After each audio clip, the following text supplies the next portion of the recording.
Markets are unpredictable, volatile, complex, but your trading journey doesn't have to be. Hola Prime TV is now live. Every trading day, join top coaches as they break down real-time setups, key levels, live trades across Forex, futures, and crypto. From Tokyo's early momentum, to London's open surge, to New York's high volatility action. We decode every move live. Get sharp analysis, clear strategies, and insights that actually make sense. And yeah, we don't just break down charts. We crack a few smiles too. Only on Hola Prime TV. This is more than content. This is infotainment and beyond.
What's up, everybody? Richard here, and welcome back to Forex Fire. What's up, Michael? Coach's Tiger. Long time. Howdy. Howdy. Right. Another beautiful day. Absolutely. I see you guys so often now. I'm almost dreaming of you now as well. Oh, that's so nice. Right. Good dreams. That's Good how you dreams tell of if you spend a lot of being time on the together. beach at Michael's spot somewhere. The wives and girlfriends That's how are you know about he's to get spending a lot of jealous. time together. Yeah. Uh-oh. Yeah, that was without the Okay, wives yeah. and the girlfriends yet. You know, they were on their way. We got there a week Yeah. early. Yeah, that's right. That's right. Their tickets were. Yeah. There was an issue with their flights, so yeah, they had to reschedule. Yeah. Right. There we Something go. like that. We had to leave early for work, you know, to get work done first. Right. That's right. Right. Get it out of the way. Early part of the day. Good morning, Nice. Solomuzi and Tanaka. Good morning. Where are you guys Hello, joining us from? I hello. think, Tanaka, you already said where you're from, Solomuzi. Somewhere from Africa? South Africa, maybe? Really? How's it going? Hello, Billy. Hey, good Hello. morning, guys. It's well, we've already Just by the way, guys, if there's any issues with the noise on my side, I do apologize again because these guys from the council just rocked up out of nowhere, giving no one notice. So I've got noise cancellation on my headphones, my mix. So hopefully we don't experience any issues.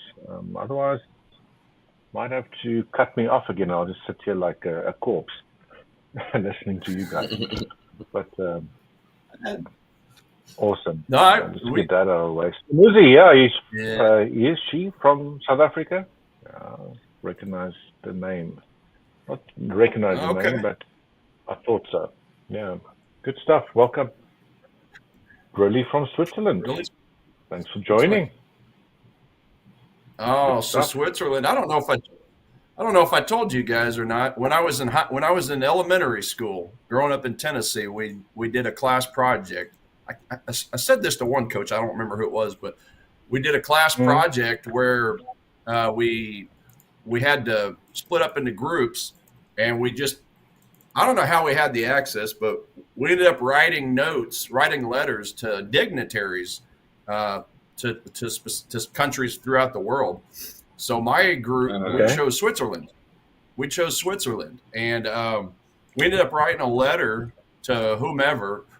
As kids, we thought it was the king of Switzerland, right? We didn't know any better, but so we wrote a note, and a few weeks later, we actually got back a package.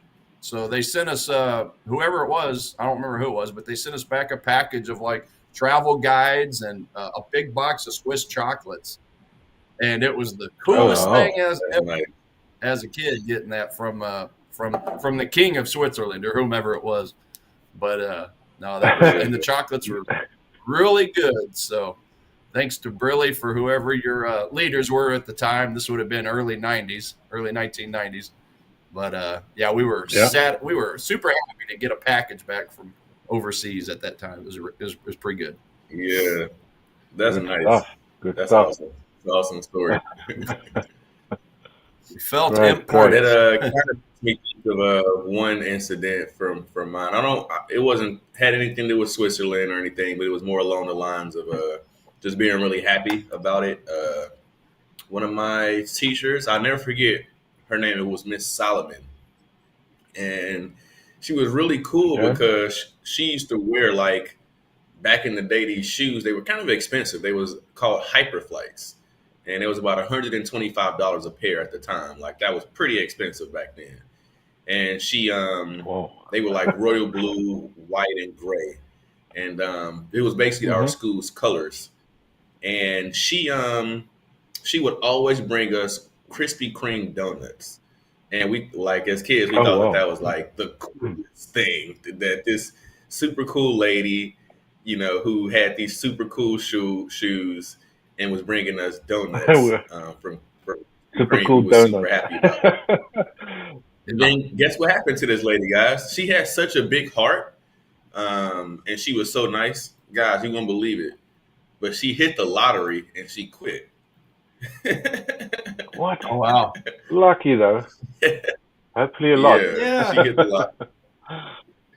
That's the universe rewarding telling everybody her last day, and she told everybody why, and was like, what? She was the only person I ever knew who actually hit the lottery. Like, seriously. It was like, I made enough money, I'm not doing this again. I don't know anyone.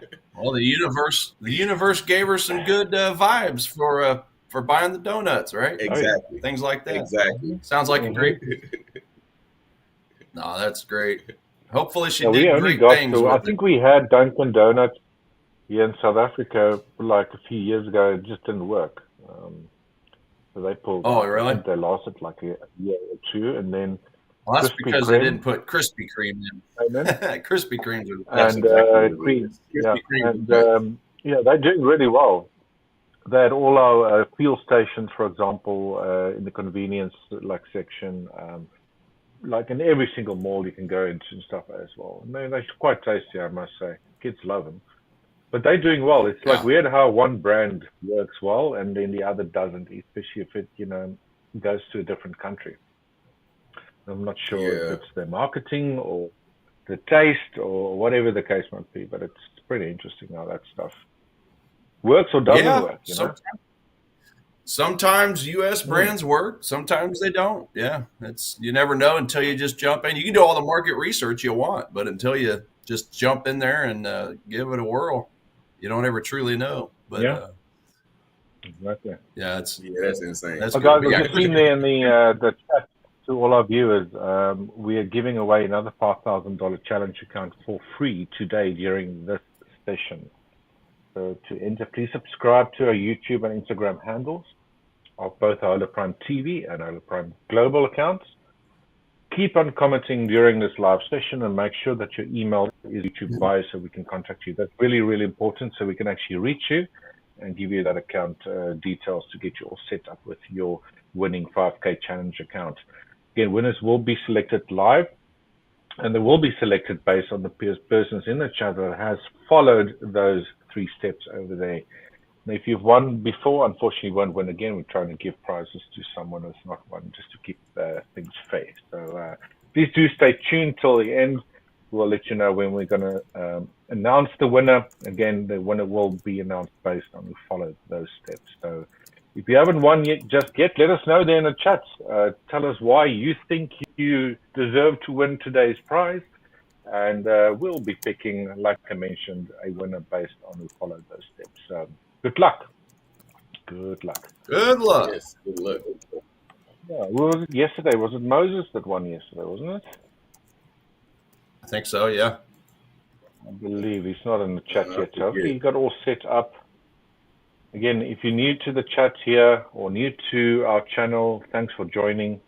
We will be jumping into some charts momentarily.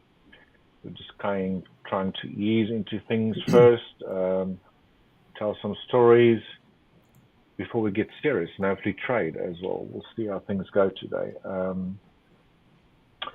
Cool. Yeah, so you guys, what's happening on your side trading-wise? Anything you're looking at? Man, I'll be honest, for me, not a big thing. Yeah, just digesting this Euro info that just got released, the PMI data. Looks like, yeah, we can move over to my chart. I can take a look at a couple things. Michael, if you're good for the moment. Yeah, take your time. Yeah, just basically want to kind of go over this data that was released on us. Okay, so there we are. So far, just so everybody's aware, we've had some French, German, and regular data, Euro data. Let me just copy and paste this on over real quick. Yeah, so far, we have had some good numbers come out for the Euro. So the France side of things, yeah, we're actually going to have some data on our stream, so it's kind of nice. But yeah, we've had some some good data for the manufacturing side of Germany's economy. There, they did beat their forecasted PMI numbers by 1.1, so that's quite a big. That's quite the warm reading right there. Little bit lower on their services side, not a ton, but still above the expansion number, which is always a good thing to see. And then when it comes to the flash number, that's the number that my algorithm tracks. We beat expectations on it as well. So yeah, I'm just waiting to see how it all shakes out for my Euro pairs. I do know that Euro US dollar, before this data was released, was still giving me that score of a 5, bullish 5. So that'll only go up a little bit. So I think that'll move it up to around a 7 by the time the Atlanta team gets in and gets everything updated, which will be in another 4 hours, or 3 hours, I guess. But yeah, so far so good for the Euro. Things are looking good. Now, obviously, that's good for the dollar, right? Not necessarily good for the economy since it's an inflation indicator. But just taking a look, I'm going to pull up the Euro heat map real quick. And again, this is current. This heat map is going to be current before the update. So let's just keep that in mind. But I just kind of scroll in on this thing, looking at the Euro. So we're talking about the manufacturing and the services PMI data. So the most recent readings was actually bearish and neutral. So with both of these numbers looking positive, then that will obviously change this to bullish. That'll change this one to bullish as far as the Euro impact. Now, again, as far as their stock market, so the DAX, right, the DAX in Germany, that services number, that'll remain the same, and then they'll get another knock on the manufacturing sector. So that'll actually go down a little farther. So that's going to be quite the ugly number. DAX is, it's been one of the strongest, indices for the past several months. It's just went up crazy. You guys remember how excited I was about it there for a while, but yeah, it's kind of reversed. Yeah, what happened there? Nothing happened, Tiger. Yeah, it's just all kind of went neutral. I mean, looking at the DAX now, it's given me a score of a 3, so it's neutral, right? But it is technically on the bullish side. However, when they get the algorithm updated, that'll drop even further. That'll probably drop to a 2, or maybe even a 1, just depending on how the algorithm sees it, right? So no interest in trading the DAX, although I did find a spot. I think I found a technical spot I was kind of looking at. Yeah. So just looking over here at the DAX, just looking at a smaller time frame, right? The 15-minute time frame. I was looking at this little zone of demand here just as a potential buy. It's kind of bouncing now, but yeah, just wanted to keep an eye on it. I don't think I want to get in it though. Well, clearly after this PMI data just came out, but yeah, it wasn't even strong enough to bust through this topping action up here. Yeah, price was down in this area when I threw this zone up earlier this morning. So yeah, anyway, was just trying to find something there, but yeah, it's pretty well neutral. So I'm not going to really waste any time looking at the rest of it. But yeah, as far as the setups go, good data for the euro. But then, like I said, euro dollar will probably still be my one and only bullish setup for the moment. I was looking at euro Aussie dollar as a close second, but it's still way down in the neutral camp. But as far as frames, I'm going to take a quick look at that. So yeah, I mean, it actually already bounced into a zone of demand here already. Obviously, when I'm in the middle of my 1.5 hour nap, so that zone worked out quite nicely. That would have been a nice 4-1, 3-1, 4-1. So just more of the same, Michael. Doesn't matter which session we're on stream at. There's always a trick somewhere that evades us. Yeah. So, but yeah, that's old news at this point. Getting a little cuter. Maybe you could look at this little area and this spot here. So I don't know. Might keep an eye on it. Pretty decent volume coming out on that leg out candle right there, that expanded range candle. So I'm gonna keep an eye on it, especially with that good data that just came out. I'm just gonna throw an alert on there and just stick it out a few hours. If it doesn't hit in the first, what is it? If it doesn't hit in the next hour, I'll probably just ignore it. So I'm just gonna throw an alert on there for, let's just go with 5 a.m. where I'm at. So that gives me about an hour and a half. If it doesn't hit, then I'm probably not too interested in it. But that's one actionable item or one actionable setup I have. Obviously, this is old news at this point, so I'm going to delete that, delete my projection there. But yeah, just give me a simple drop in. Give me some volume. Might take a little scalp at that, a little scalpy scalp. Scalp. And then back to the euro dollar. So you guys could see as soon as that report was released, actually we had back-to-back releases, right? So I think price, this red candle down here, that was the 2:15 a.m. Central Standard Time where it was released. And we just had some nice little 1-minute candle action right out of the gate. 636 up to 661. So about 25 pips. Nothing too crazy. But definitely could see it rising some more. So I'm going to try to hit it on a pullback. Maybe this 5-minute area here. So it looks very similar to the euro Aussie dollar, right? That's basically the same. But not too far. I do have this one. Yeah, it's really not that far. Got a kind of a zone on top of a zone. So I've got some decisions to make. Maybe do I want to put half of a entry in here and then the other half down here? Kind of like Michael does, right? The half and half. So because it could very well touch this one and just take off. Who knows? But that's probably what I'll do. So in fact, I need to actually move my alert up now that I see that. Pull my alert up to here. Please try to catch a piece of the cake. A piece of the action, yeah. I'll just put it out maybe a pip or so in front of it. What's up, Rick? Good morning. Try guys saying hello to Rick quickly. Good morning, Rick. And let's get down to business, he Nicholas. says. Morning. Let's get down to business. Solomuzi, you know it.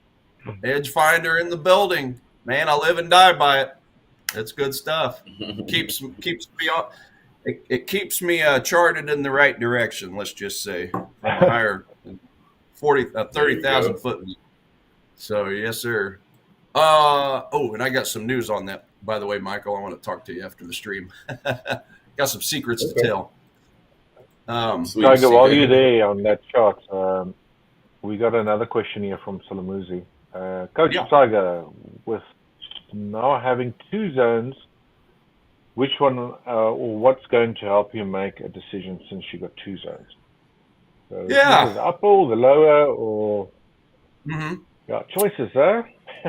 Got some That's when choices, it comes to trading. Solomuzi. It's like choose the upper one, or you choose the lower one, and it hits the upper one, and it goes without you, and you wish you were in the upper one. Just So flip a it's difficult, coin. I would say. Yeah, so great question. I've had, I don't know how many supply and demand zones that I've mapped out that prices come down right before it or come up right below a supply zone if it's on the other end, and then just take it off without me.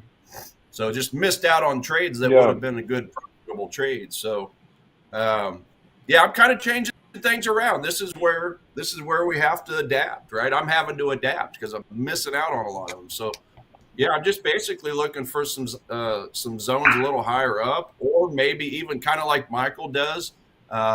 Maybe just get in a little earlier and then wait for the pullback. So for me, I've got potentially unfilled orders if we're looking at these smaller time frames in both of those areas.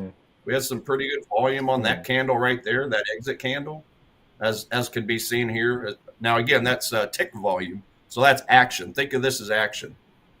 And then the same thing down here. I mean, just got a lot of higher elevated volume candles. So yeah, I mean, my ultimate thinking is this would be the better one down here. But I've seen it so many times lately where price will just come down without me and and take off without me, right? Yeah. So Yep. so this is just nothing more than getting in a little early. If it comes down to this area here and goes, okay, no problem. I'm still in half a position, but ultimately would love to see it come down and take my full position. I'd rather get in. Richard said it perfect. I just want to get a piece of the pie. I'm tired of trades running off and leaving me. So, And try to do a little bit what that Michael guy does. Yeah, that's right. Our hero. Oh, Euro. So, Michael, I see Solomuzi was going to ask you something. I don't know what happened to that question. Quick question for Coach Michael. So please do follow fire away there, Solomuzi, if you still want to ask him something. Sorry, Tom. Oh, yeah. Good morning, James. Morning. Good morning. Morning, Coach. Coach James in the building. But yeah, that's just nothing more than just trying to get in there, Solomuzi. I mean, like I said, I like this area a little better. But I'll take a stab at it there and just put half on. So half there. Hopefully we get turnaround. We'll see. That's on the 5 minutes. Obviously, the further out you zoom, it's going to look different. So on a 15-minute time frame, it's not much of a zone, right? So then obviously I would be using this 15-minute demand. But yeah, just going down to the smaller time frames, because with that data coming out, I mean, it's good for the euro. So it could very well take off and run another 20, 30, 40 pips. So I'm just trying to get in a little early. It would be a dollar cost average, so to speak, right? Buying half here, half down here. But, that's okay. It's not like it's a mile apart as far as those zones go. So yeah, that's just my idea. It could fail miserably. It could just wick right through all of it, right? But that's part of trading. You just got to give it a chance. Give it a chance and definitely drop down on the risk a little bit. So let me see if they've gotten it updated. Yeah, silver and gold still at the top for me, boys. As far as my top setups, I think silver's a 9. And let me see here. Come on. Silver's a 9, gold's a 6. Euro dollar, again, is 5, but I anticipate that number going up to 6 or a 7. And then the Nikkei is still the same, still a 7. So top 4 bullish items are the same. Pound Aussie dollar is a 4, so I'm keeping an eye on that as well. Especially Oh, and speaking of the pound, their PMI data is dropping here in about 4.5 minutes for the manufacturing and services sector. So let's take a look. Okay. So we got pound Aussie dollar. I believe that's what I just said. Pound Aussie dollar 4, pound US dollar 3, pound Canada dollar 3. So we've got a few different options right there, depending on if that's good good numbers or bad numbers. So Okay. pound CAD. Yeah, don't really like that zone too much. It's already been touched anyway. Maybe we have a little bit of a demand down here. Let's look at it on a 4-hour first. Yeah, I was looking at this little zone here, but it's too much congestion beside it. I'm not too excited about that one. Plus, the range is quite narrow, quite skinny. It's wearing its skinny jeans. Okay, I like a little bit more, like a little bit fuller of a figure on that zone, if you know what I mean. All right.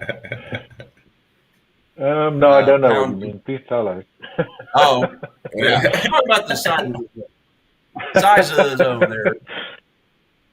Yeah, cool. Like some Morning curves, just a indeed. little bit. A little more curves, is that right? Yeah, a little more curves.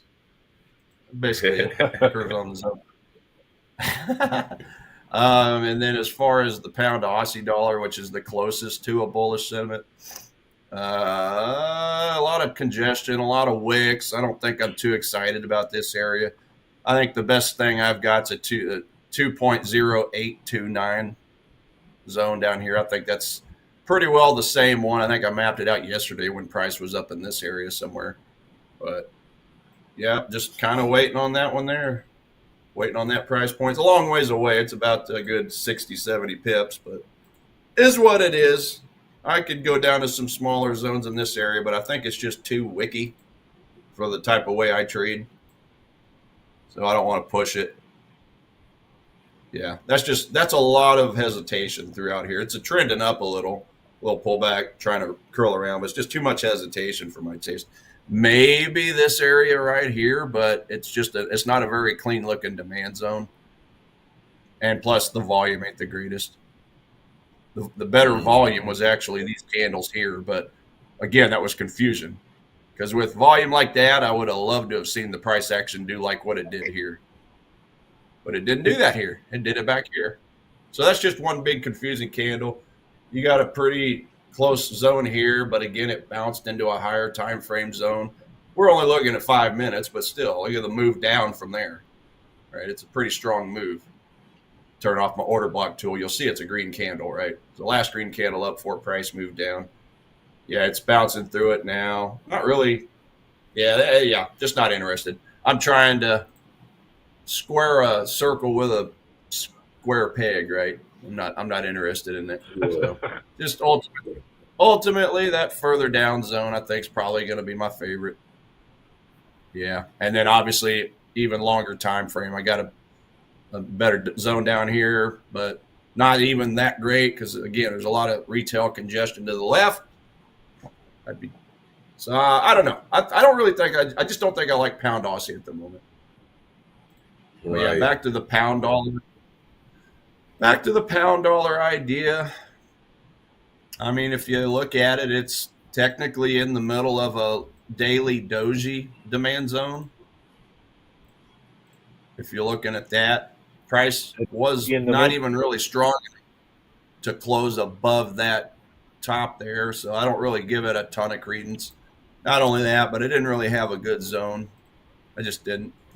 I mean, I did mark up this 15-minute demand zone yesterday, I think it was, and it worked out nicely. I just wasn't on it, so that worked out pretty decent for a demand. Yeah, I don't think I mean, I got a 1 hour demand down here, and that's within a 4 hour demand. So that's some pretty good confluence. I'm going to throw an alert on there, put it out for like a week and a half, see what we get. I'll just throw it out the next Friday, which is 2 days after my birthday. So there we go. We got an alert there. Which you still haven't gotten an invitation. I said 100 times. Open invitation. Always invited. My wife's not going to take word of mouth people she doesn't know. I need to have it on paper. Send me a little card. You know, like old days. Oh, okay. So we got to send. All right. Well, I need addresses. Slack me your addresses. I'll send something fun. Okay. But yeah, that's old news. So I'm just going to delete that. Get it out of my hair now. Let's see here. That was okay. So that kind of finished. Oh, let's see what the numbers were. All right. So British pound flash manufacturing PMI was soft. So it was 0.9 soft by 0.9 points. And then we had, here, let's just update this real quick. Throw it down here. There we go. So now we can look at the updated numbers here. So the services PMI for the pound actually beat expectations by quite a bit, 53.6 to 51.8. However, they were a little soft on the manufacturing side. So we might just get a little bit of up and down action. Let's go down to a 1 minute time frame here. Oh, got too much crap on here. All right. So there's basically your reaction so far. Looks like it kind of went up about 10 pips, waking down. So let's see if we have an actionable setup on that. Go out to the 15-minute. Yeah, we're in a little bit of a downtrend if you look at it on a 15-minute time frame, but then you go to something like a 4-hour. So we got an up move, down move. It depends on which low you want to count. If you want to count this low, then we're still technically in an uptrend. If you want to count this low, which I probably wouldn't, then we're kind of rolling down. But yeah, you look at it on a 30-minute time frame, we're down. I don't know. It's mixed data for the pound. I personally hold a little more credence to the services sector, more so than manufacturing, just because that's the way of the world these days. You know, all the technology, everything technology in the world. Yeah, just kind of a mixed bag. I'll just let things shake out. Probably look at it on a higher time frame. Pound dollar has kind of a lot of wicks as well. See a 2-hour. Yeah, not really seeing anything I'm too excited about. Maybe this candle down here on a 2-hour. Oops.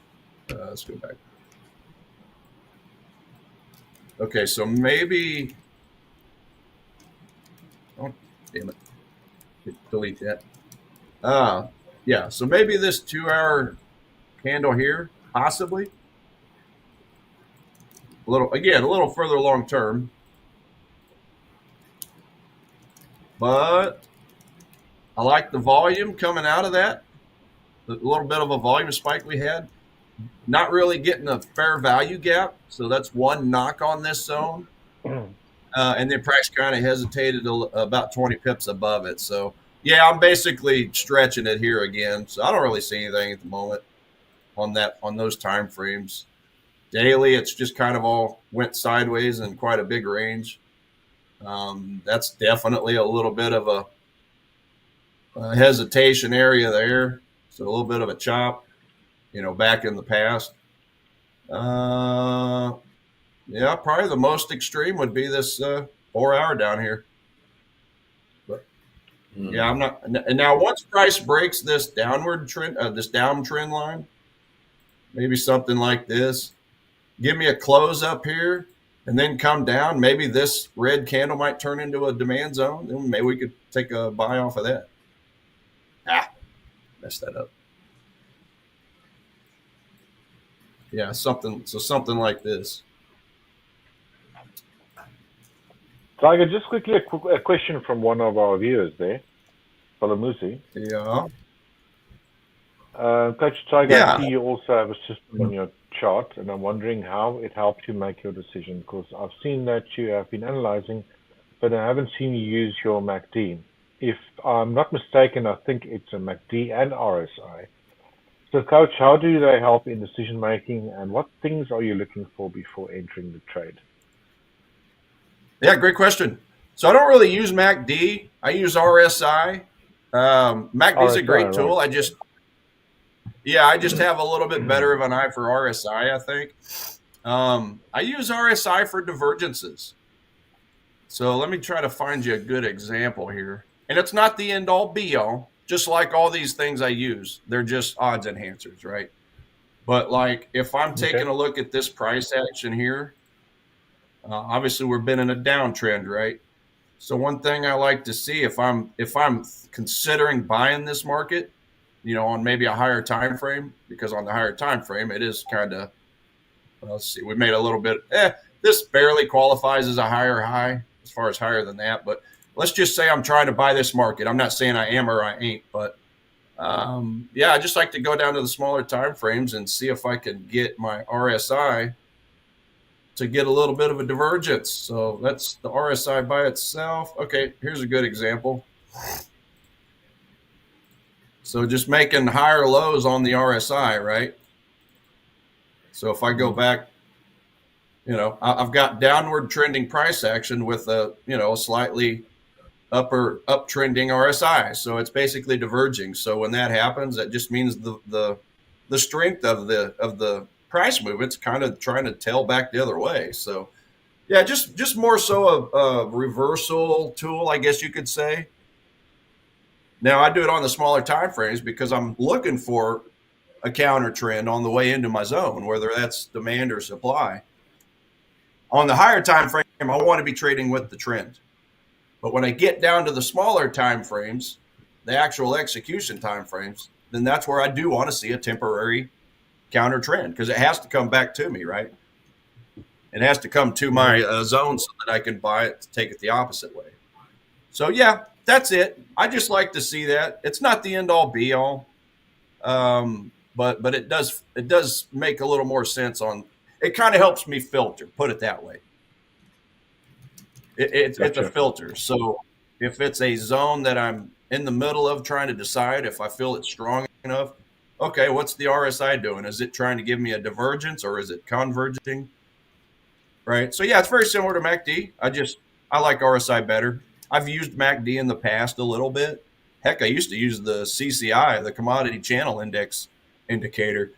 And at one time, I had all three of them on my screen. So it just got to be overwhelming. It got to be paralysis analysis because it's over. I mean, they're practically telling you similar things, right? Pretty well telling you the same thing. So you might as well just pick the one that fits your character better or whatever's easiest on your eyes. So yeah, Right. yeah. For me, it's on the that, RSI. Tiger. Another question. So in terms of trading with the trend, what is your higher time frame that you use? So my favorite trade. Now, obviously, on SI channel. Yeah. So Solomuzi, I come down to the smaller time frames to try to show more examples for you guys, but my favorite time frames are the daily to find trend. The weekly let's just go to the USD ZAR, guys. Remember we touched on that one a couple weeks ago. As far as the curve and trend and all that. So yeah, my favorite is to start on a weekly time frame just so I can see where price is in relation to the curve. So that's swing low, swing high, and then I just use my little trend-based fib extension tool to map out that price into thirds. So basically, I give myself permission to buy in the bottom third, or if I'm short selling, I prefer to short sell in the top third, sell into premium. And then the middle, the red part, that's where people tend to get chopped up. Not always, but that's where they tend to get chopped up. So that's diddling in the middle. Anytime you guys hear me say diddle in the middle, that's what I mean. But this is the highest. So that's the higher time frame. And then I like to go down to a daily time frame for my trend. Okay. And then after I've established I'm in an uptrend, then I like to go to my 4-hour to find my supply and demand zones. I don't have a good example to show necessarily right here, but yeah, I just like to use the 4-hour for my execution. I find personally, I have a lot more success with it. again, supply and demand works on all time frames, curve analysis, and obviously trend analysis, right? It works on all the time frames, but yeah, if you gave me one thing I could have the rest of my life, those would be the time frames. But I do definitely enjoy using the 15-minute time frame for my supply and demand zones for the show, and then 1 hour, 2 hour for trend, and then maybe a 4 hour or maybe even a daily to look at the curve analysis. So yeah, there's two different answers for the show. 15 minutes. That's really what I kind of prefer. And speaking of 15 minutes, I do have a dollar yen, by the way, is still the most bearish asset I have, minus 11. Dollar Swiss, minus 9. U.S. oil is the same at a minus 6. So that really rounds out my alerts. I need to check. That's right, Rick. Coach Tiger's a swing trader. Yeah, swing trader. That's it. So, yeah, just looking at the New Zealand, the dollar yen, I'm basically keeping an eye on this supply zone up here. Possibly might get into a sell in this area here. Got a couple candles here. I don't like that wick came down. It just made it a little less tidy in my opinion, but I love the speed at which it left, and I love the activity that was present with which it left. So that's probably my one and only immediate play on a sell as far as one of my bears goes. So we'll see how that goes. See how it goes, fellas. And then I think let's see. Good stuff. Yeah, Euro, Aussie, so I've already shown that. New Zealand dollar. Yeah, New Zealand's still been chopping around sideways since they had their interest rate release the other day where they dropped. Oil, I kind of reevaluated because this, I stayed safe on this when I was looking at this gap down, this Sunday gap down the last couple of days, but I just didn't get the price action I was looking for. It gave a decent spike in and through on that 30-minute candle, but just not as much volume as I wanted to see. So I pretty much ignored it right about there. Sure enough, it went through. So stepping up a time frame. I don't think there's a whole lot in the area. Basically keeping an eye on this 4-hour supply. Clear up here. It's a ways away, but I really like the activity that took place right here. So, yeah, 65, 77, basically the only thing I really care about at the moment for oil. Silver, the Zagnut bar, still getting a bullish signal on it. Again, that's giving me a score of a 9. It's in a little bit of a downtrend of late. So I'm not really too excited about any of these levels I look at on a downtrend, as far as demand zones. But, I mean, I am keeping an eye on this 30-minute demand zone right here. Pretty good volume. So this would have to really give me a strong bounce if I were to even consider that, considering it is in a little bit of a downtrend if you look at it on a higher time frame. But ultimately, I've got my eye on a 1-hour demand all the way, or no, I guess it's a 2-hour demand all the way down here at the bottom. Mm. Maybe that is a 1-hour demand. Yeah. So this area here, I kind of like this area a little bit. Really good. A lot of activity going on in this area. 1, 2, 3, 4. So I got 4 basin candles, nice and tight. Enjoy that. Mm-hmm. Would have been nice to see this second candle continue, but it didn't. It kind of got lazy and went sideways. So yeah, we'll just see. Tiger, while you're on that chart, we got some more questions coming your way. Oh yeah. Let's see what we got. Is asking, Coach, in terms of like combining fundamentals and your technical analysis, because I've seen you using your edge finder for fundamentals. So if things sentimental say the opposite of direction, do you step away and let the fundamentals take over, or do you continue with your technicals? It just depends on what the total overall. Yeah, it just depends on what the total overall number is. I mean, just as long as it's a 5 or a higher, I'll consider buying it. As long as it's a -5 or less, I'll sell it. I prefer though to see that number up in the 6 or 7 point range minimum. I prefer that because all it takes is, if it's a 5, all it takes is one thing to go against it, one report, and then it's back to neutral camp. Yeah.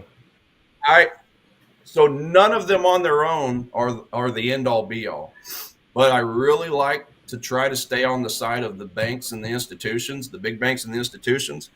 So that's why I personally show a lot of credence towards the COT report.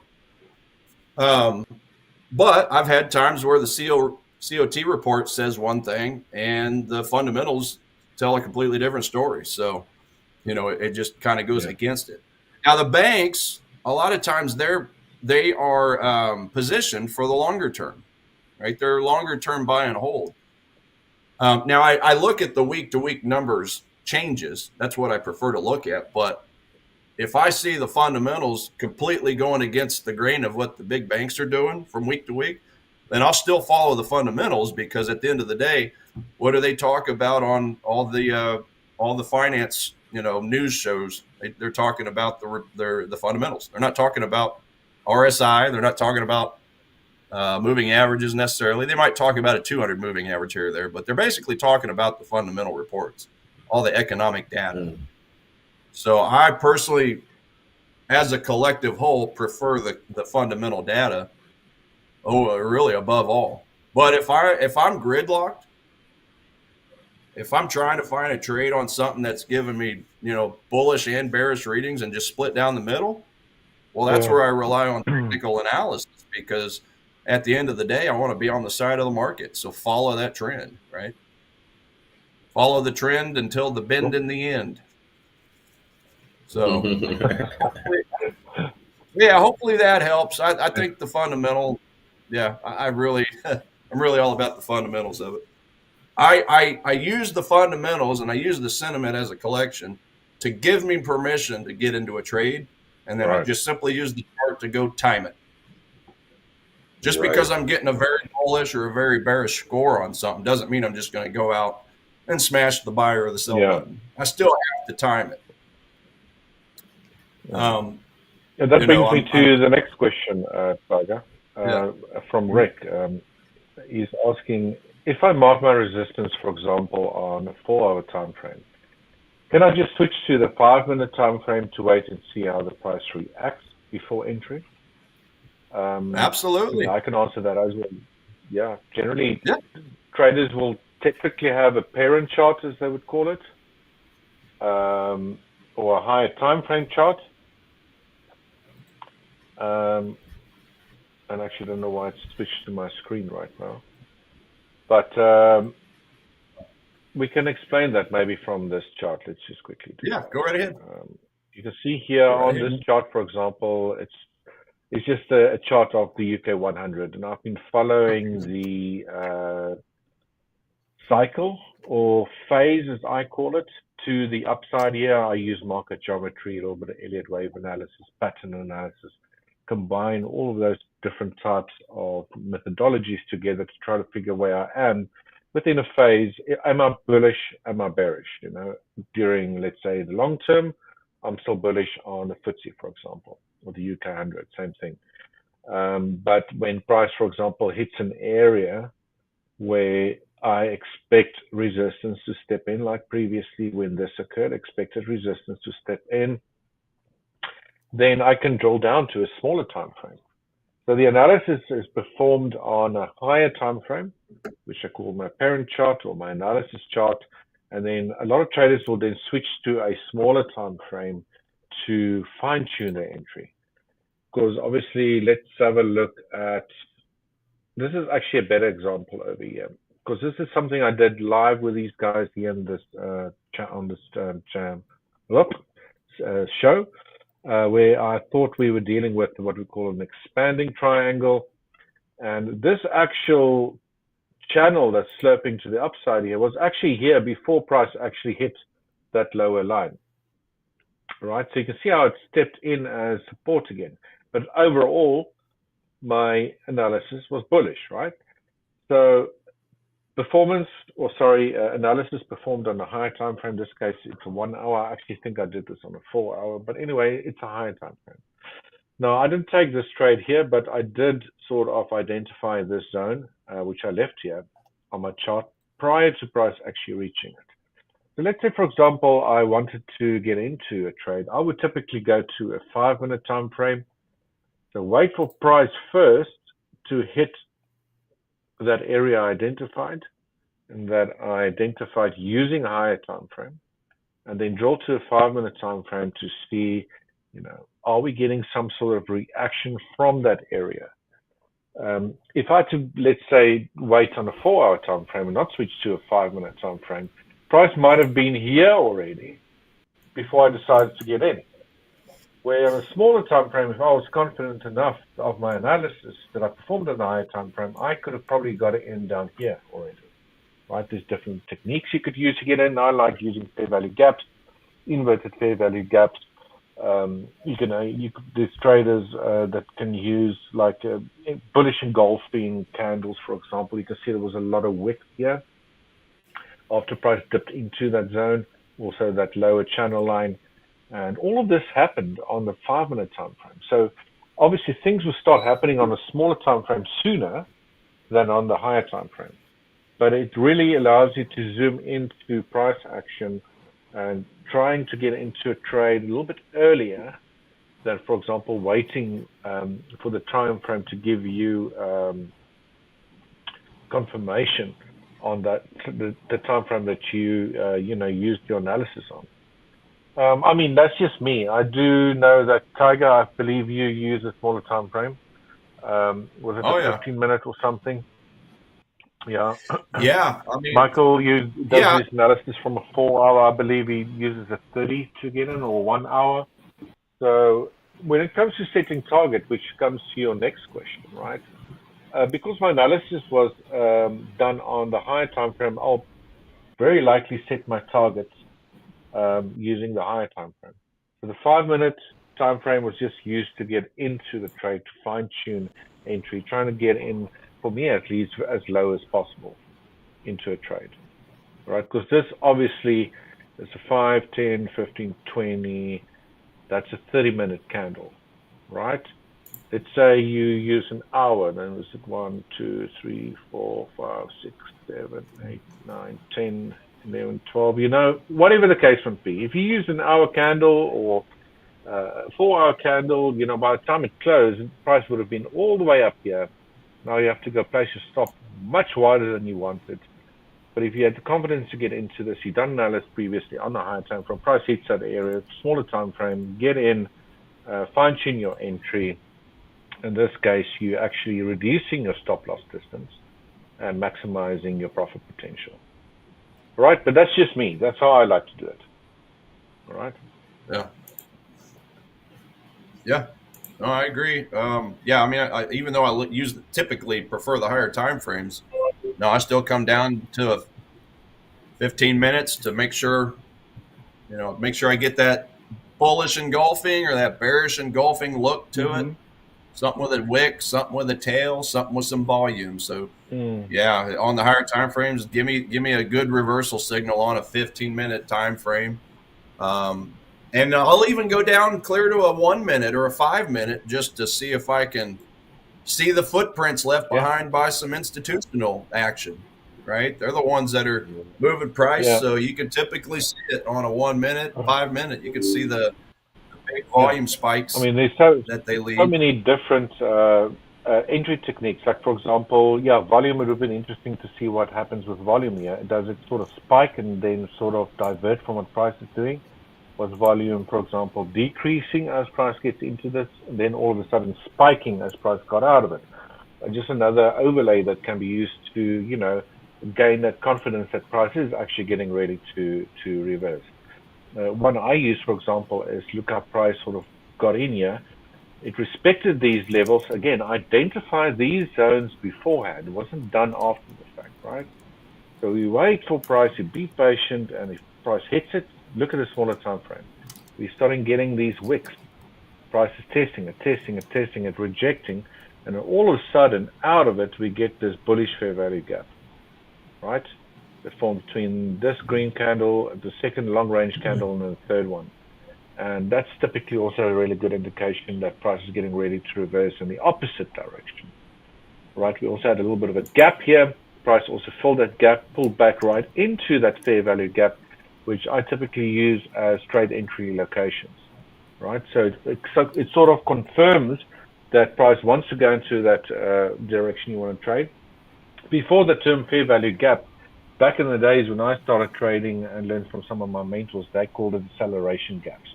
A complete different name. I actually prefer that name because it accelerates in one direction, right? These days they call them fair value gaps. It's actually not a new thing. It's just a new name. And price accelerates from that area. I mean, there's fair value gaps all over the show here to the upside. But that can just as well add to your analysis. Yes, you've done high time frame analysis, price pulled into it. Look what a smaller time frame is doing. Try to fine tune your entry. Are you getting, increased volume spikes in your direction? Do you have fair value gaps in your direction? That sort of things. And that's all, rather than just placing an order and hope for the best. Because how many times the price just slides through that area and you're completely wrong. Now, I won't say you're wrong about analysis. It's just, the way the market works. But, rather wait for some sort of confirmation that price is getting ready to reverse is what you'll likely do on the smaller time frame. I think I like that word better, Richard. Acceleration gap, because that makes a little more sense. I like it. Yeah, because I don't understand really where the fair value comes in. Yeah, because there's nothing fair about it. You should be talking about high in the curve, low in the curve, and your Hungarian flag. That's fair value. On the top or the bottom.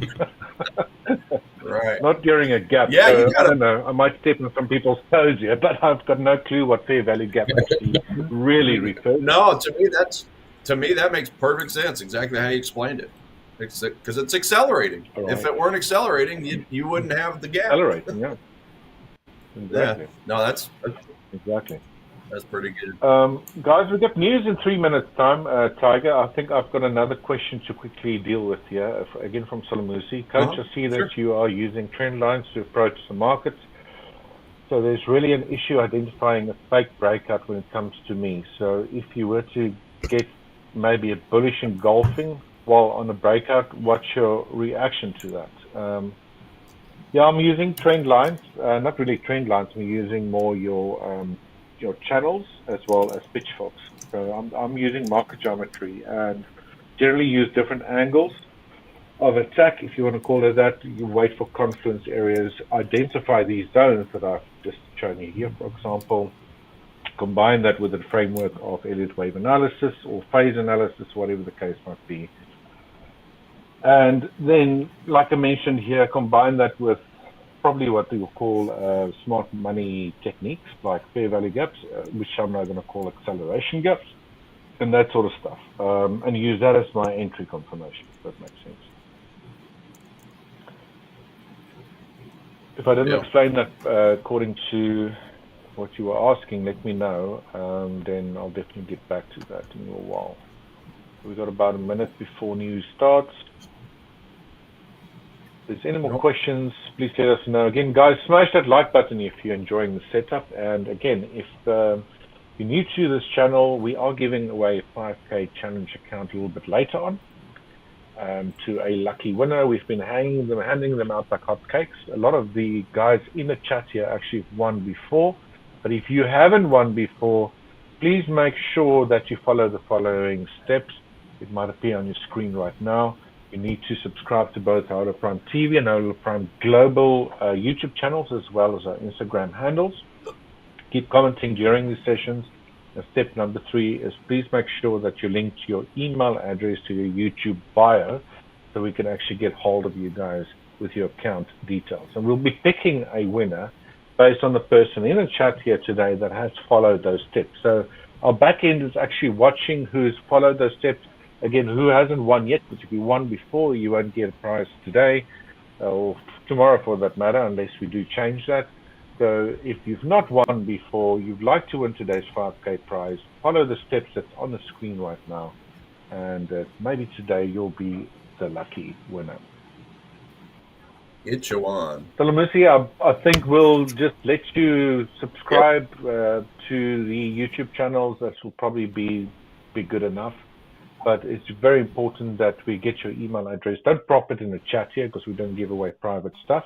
You need to actually Yeah. link your email address to your YouTube bio so we can reach you that way if we decide that you're today's winner, right? So if you haven't won before, then today might be a lucky day. Cool.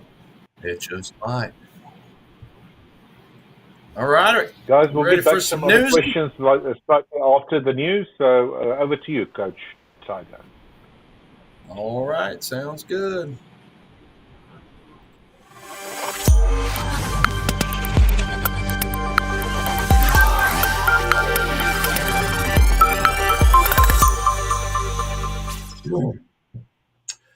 Well, welcome back, traders, to Forex Fire. Let's get you up to speed on everything that moved the markets and what we're watching for today. Thursday, August 21st. Good morning to you all. So the big story this morning is a resilient U.S. dollar, which is holding firm near a one-week high, with the dollar index pushing up around the 98.4 level. This strength is primarily driven by a shift in market expectations regarding the Federal Reserve's next move. Following hotter than expected producer price index data and the latest Fed meeting minutes, traders have now dialed back their bets on a large rate cut in September. The current pricing, according to the CME Fed Watch tool, suggests an 80% probability of a standard quarter point cut, with a total of about 52 basis points of easing priced in for the rest of the year. This recalibration is providing solid support for the greenback. So how things change in a week. I believe we were at about 95% this time last week, so we've already down about 15%. So diving into those FOMC minutes, though, from the July meeting, the key takeaway was a clear division among policymakers, but with a unified cautious stance. Almost all participants agreed that leaving rates unchanged in the 4.25 range was the appropriate move. The minutes highlighted that most officials are currently more concerned about persistent inflation risks exacerbated by the effects of higher tariffs than they are about the recent softness in the labor market. This was underscored by a rare dissent from two Fed governors, Christopher Waller and Michelle Bowman, who both argued for an immediate 25 basis point cut. And that marked the first time since 1993 that the two board members have broken ranks with the committee. Adding a layer of political intrigue, President Trump called for Fed Governor Lisa Cook to resign over alleged mortgage issues, raising some concerns about the central bank's independence, though this hasn't significantly dented the dollar's momentum at this time. So now shifting to the majors, the euro is under pressure this morning, trading below the 1.165 level against the dollar. The single currency failed to find any lift from the final CPI data, which confirmed inflation held steady in July. ECB President Christine Lagarde also struck a cautious tone, warning that while recent trade deals are positive, they don't eliminate the economic uncertainty, and she forecasted softer growth for the Eurozone in the coming quarter. Similarly, the British pound is struggling, trading below the 1.345 level against the US dollar. Surprisingly, this weakness comes despite a hotter than expected UK inflation print for July, which came in at a 3.8%. Normally, that would be sterling positive, but it seems traders are still betting there's a 50-50 chance that the Bank of England could cut rates by the end of the year, and that's, of course, creating some headwinds for the currency. Excuse me. Over in the Asia Pacific region, it was a tough session. The Australian dollar is a notable underperformer, hitting a fresh 2-month low near the 0.642 level. The Aussie was hit by a double whammy. Domestic consumer inflation expectations for August, they did cool significantly, and the strength in the US dollar simply overwhelmed any positive data from Australia's own PMI reports. They did actually show business activity expanding at an accelerated pace as well. Moving over to the New Zealand dollar, it fared even worse. So plumbing depths not seen since mid-April. The Kiwi is still reeling from the Reserve Bank of New Zealand's dovish rate cut yesterday, where the central bank explicitly signaled that further easing is expected if inflation pressures continue to ease. The US dollar Japanese yen pair is holding its ground above the 147.5 level as the yen fails to capitalize on its traditional safe haven status. The pair has been trapped in a tight range for weeks, with traders seemingly hesitant to make a big move ahead of the key data and events. Market participants are now keenly awaiting Japan's National Consumer Price Index data due tomorrow for any fresh clues on the Bank of Japan's policy path. And then moving over to the commodity space, gold is struggling to build on yesterday's near 1% recovery. The precious metal is trading below the $3,340 per troy ounce level as the higher U.S. dollar and Treasury yields make the non-yielding asset less attractive. The optimism around a potential Russia-Ukraine peace deal is also undermining safe haven demand for bullion. Conversely, though, oil prices are gaining traction, with WTI climbing towards the $63 per barrel level. This strength is fueled by a much larger than expected drawdown in U.S. crude oil inventories, which fell by over 6 million barrels last week, according to the EIA. And that, of course, signaled a robust demand in the world's largest oil consumer. Looking ahead to the rest of today's session, the spotlight is firmly on the flash S&P Global PMI releases from major economies. We'll get reads on those manufacturing services activity from Germany and the Eurozone, which are out already. So I'll take a look at that in a second. These are, of course, crucial real-time indicators of economic health and could cause some volatility. So other U.S. data includes the weekly normal jobless claims and existing home sales data that'll be coming out. Ultimately, though, all this is a prelude to the main event. That's tomorrow on Friday. Fed Chair Jerome Powell's highly anticipated speech at the Jackson Hole Symposium up in Wyoming.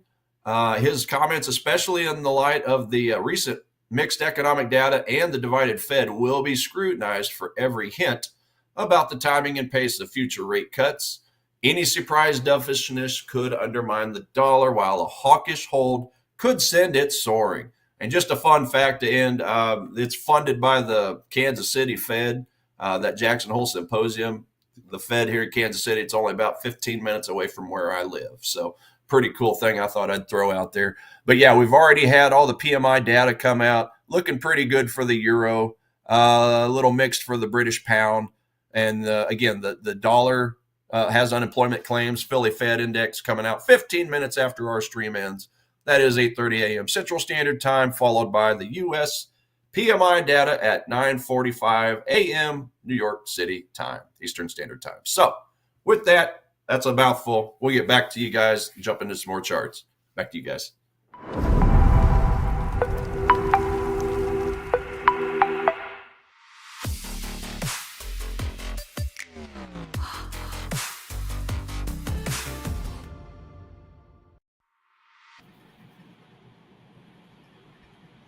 Awesome stuff. Thanks, Tiger. Yeah, Again, like right. flash, back from the new studio to your lounge. That's right. Yeah, I didn't even realize that. Yeah, that the Jackson Hole Symposium was set up by the Kansas City Fed here until I read that yesterday. Oh wow! I probably live 15 minutes from the Fed here, so it's not that far at all. Okay. Pretty cool. Pretty cool little Sweet. nugget. Cool. Thought I'd throw out there. They have a big money museum in there, and I haven't been yet, surprisingly. So that's something that's on my to-do list here over the next probably month or so. Go down here and pay a visit to their money museum. Yeah, I think it's free admission, but yeah, I've seen some of the photos of it on Facebook and their website. Mm-hmm. Yeah, they show you how much $1 million looks like, and they give you free money on the way out. They give you a bag of free money on your way out the door, by the way. So What? I would it's have just been there. basic. Yeah, so it's basically a big bag of shredded money. Just kind of, All right. Yeah, old money that they've That's not going to probably be recycled. So that's one of their draws. Come visit us and we'll give you free money. Bag of free money. But yeah, I got to get my butt out there. I'm surprised I haven't been yet. I've just never had a chance to get out there. But I just don't like driving through the traffic. That's part of my thing. The traffic. Now, Oh man. Yeah. Having said that, though, for being a large metropolitan city, Kansas City traffic really isn't that bad compared to, other major cities like Atlanta. That's probably the worst city I've been. Yeah. And Michael, Atlanta traffic. You lived there, didn't you? Yeah. Atlanta traffic is horrendous. Yeah. Well, I drove to Orlando with driving a big Tahoe, and I had 6 people in my car, and I was trying to follow my friend who was driving. We were going down there to a business conference, and my friend was driving his BMW, him and a couple people in there, and they were just going 90 miles an hour on the freaking freeway the whole time. And it was the early morning part of the rush hour traffic. I'd never seen so many lanes. It's 6 or 8 lanes wide going down from the south, the west, southwest highway. And the sun was beating down in my face. And I texted my guy. I'm like, yo, because I was trying to follow him this whole time. I said, just go. I got a GPS. I know you're trying to be in a hurry. So just go. I'll find my way down there. And he ended up only getting down to Orlando about 45 minutes earlier than me. So he had to get that extra 45 minutes. I was over it. I'm like, it's stressful enough driving in the traffic, having 5 other lives in the palm of your hand, and then driving that big gigantic vehicle I was driving, and the sun beating down in my face, and trying to follow him. So I said, just go. So less stressful after that. Yeah, sure. Yeah, much less stressful. Much less stressful. We got a question from Evan. Oli. Oh. If I pronounced that right. Hey guys, what strategy do you guys use? Personally, I use market geometry, day trading primarily. If I really like a trade, I'll swing trade it and try to keep it a bit longer than a day or so. But really not, I don't actually keep trades open over a weekend. So primarily day trading, but the analysis I use market geometry, phase analysis. We look a lot at corrective patterns. I typically like to wait for a corrective pattern during a trend that I identified, normally on gold, crude, FTSE, NASDAQ, those markets primarily. And if I do get a correction, then like I showed you earlier on, try to figure out where that correction might end, using market geometry as well. And get into trades when I think the correction's ended and the trend is ready to resume, basically. Michael?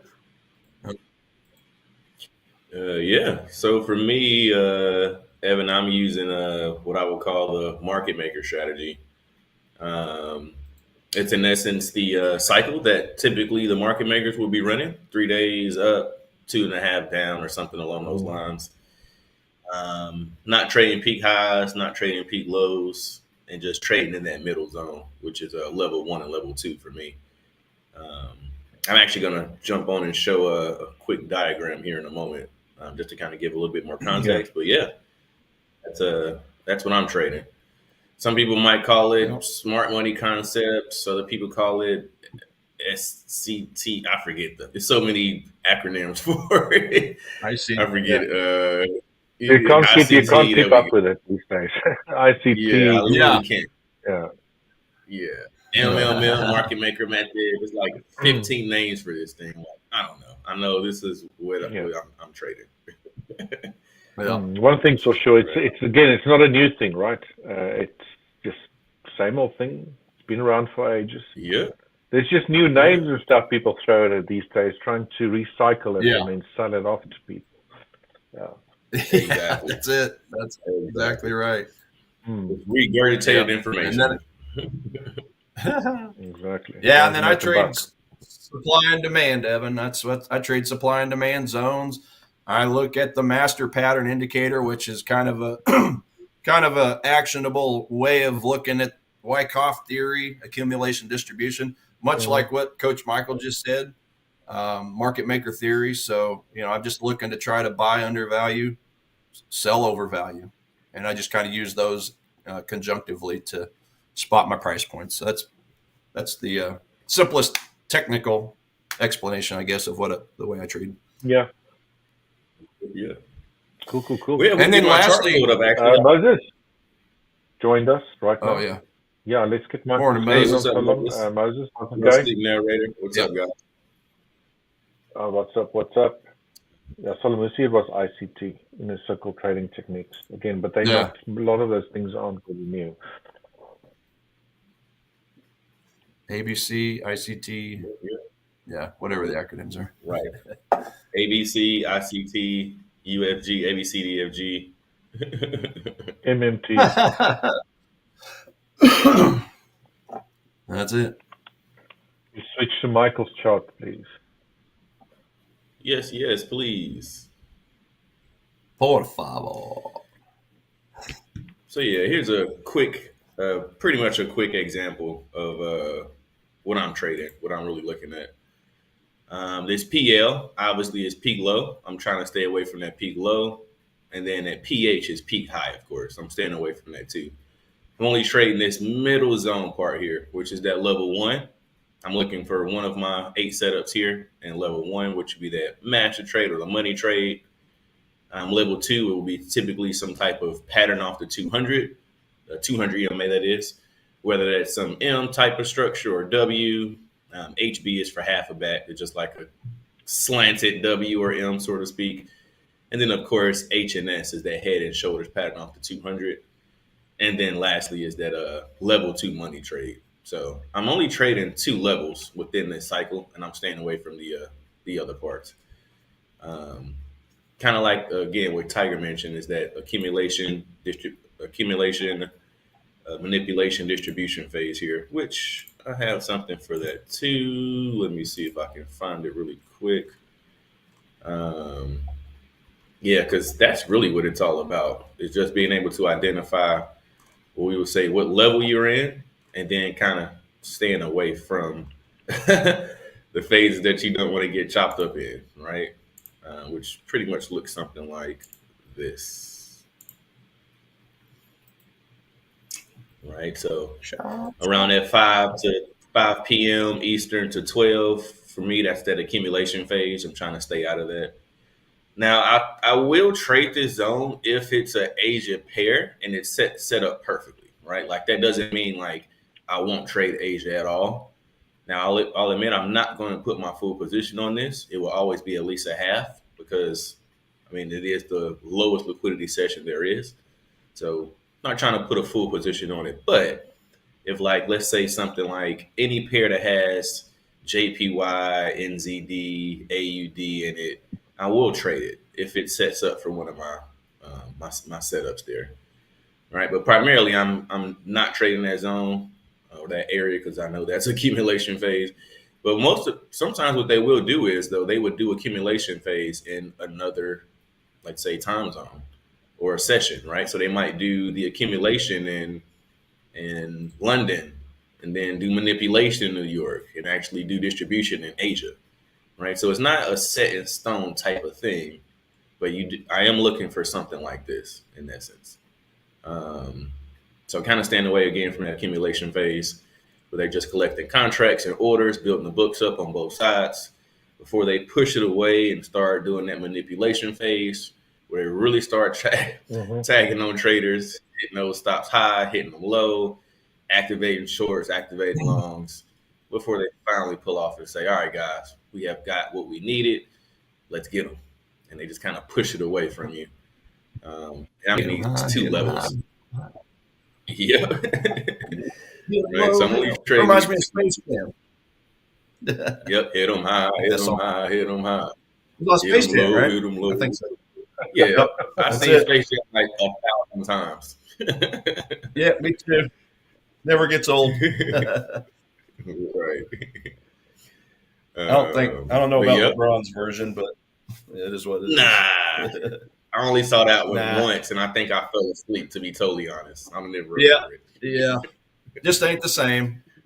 Just ain't the same. No, it's hard to do it in redo an original that was just so good like that, right? Like, Yeah, it's nearly incredible impossible. version.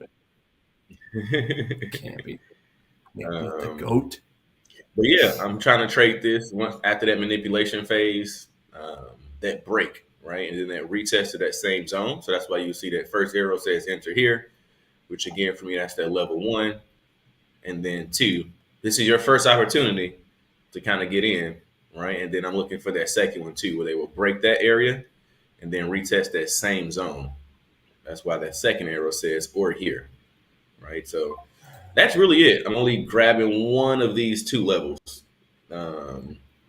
And that's pretty much it. I'm not trying to trade anything else. That's just not my thing. But yeah. So hope that answered your question, Evan, as far as what we are actually trading. Yeah. Michael, Moses is asking if you can, perhaps while you're there, when you're done, just look at gold for him, please. What's your thoughts over there? Yeah, so I'll be honest, I don't really have much today to be looking at. However, gold actually is the number one that I'm looking at. So of course, I'll jump right into it. And for me, today is really slim pickings. Nothing's really jumping out there for me. Yep. It's not too pretty. But this is what I'm kind of looking at. Right, gold has been a bit weird lately. I'll be totally honest. Like I kind of can't grab exactly where it's going. From here, I thought we were level 2 shorts. That's what I said in the chat there as well. I'm having a bit of struggles because I think it's because it's stuck in that massive sideways movement that we've seen. It is. It is. Yep. And then for me, there's a few assets that I really don't want to be shorting, which gold is one of them. Coin is another one. Those are the main 2 actually. But so I'd much rather buy gold than sell it. But it is kind of trying to set up. And I'll kind of zoom in here. So what I'm kind of seeing is we got this 1350 cross here. All right, so this lets me know that we're back into level 1. Right, so kind of getting back into that area. And I'll be looking for some type of close above this 800 EMA. So I'm going to actually set an alert for this. This for me would be that level 1. Whoops, level 1 money trade. All right, so if I can get something around here, I might be interested in taking this to the upside, right? Definitely want this close above this 800 and this 200 EMA. Stop to go, and I'll be targeting this ADR high here. So almost a 2 for 1, right? Even if we can get some type of pullback, right? Let's say it closes up here, so I'll probably grab my first position here, and then we can get some type of pullback here, the red 13 EMA. This would almost be a 3 for 1, right? So the R is really pulling me into this trade, to be totally honest. But again, it would need to set up freaking perfect because gold has been tripping lately. Like it's just tripping balls. It's acting like crude. Yeah. Right. How dare you compare it to crude? Yeah. Says I agree. I should short it. Yeah, I see no sleep narrator saying, Brother Michael, you should short it. Yeah, I'm definitely not really trying to short this. No. Yeah, so this would be the first move that I would take, right? Or possibly take. The second move will be for me to see this 50 EMA and this 200 EMA cross each other, right? And then price would probably run up, and then I would be looking for that W structure off this 200 level to the upside. So I would take one of these 2 moves on gold. Yeah. That's probably it. I wouldn't be shorting this right about now. Now, if I was to be looking for shorts, if I had to like force myself to take shorts, it would look something like Yeah, see, I wouldn't short this for Force the simple yourself. fact that, Gun to yeah, your like I head. You have said, to I know show it. that's something you don't do very often, Michael. Force things. You should chill for that. mm-mm. Yeah, I just won't do it. I'd rather just not take it and just watch. Right. And the reason being is I wouldn't want to short this again. Is like I mentioned, I don't take the second M off the 200. So we already have this first one. Hmm. It didn't really run, right? Not too far. So it's kind of funny. But I could kind of see something like this, right? And just kind of going back to the downside, market baseline going above the static for the reload.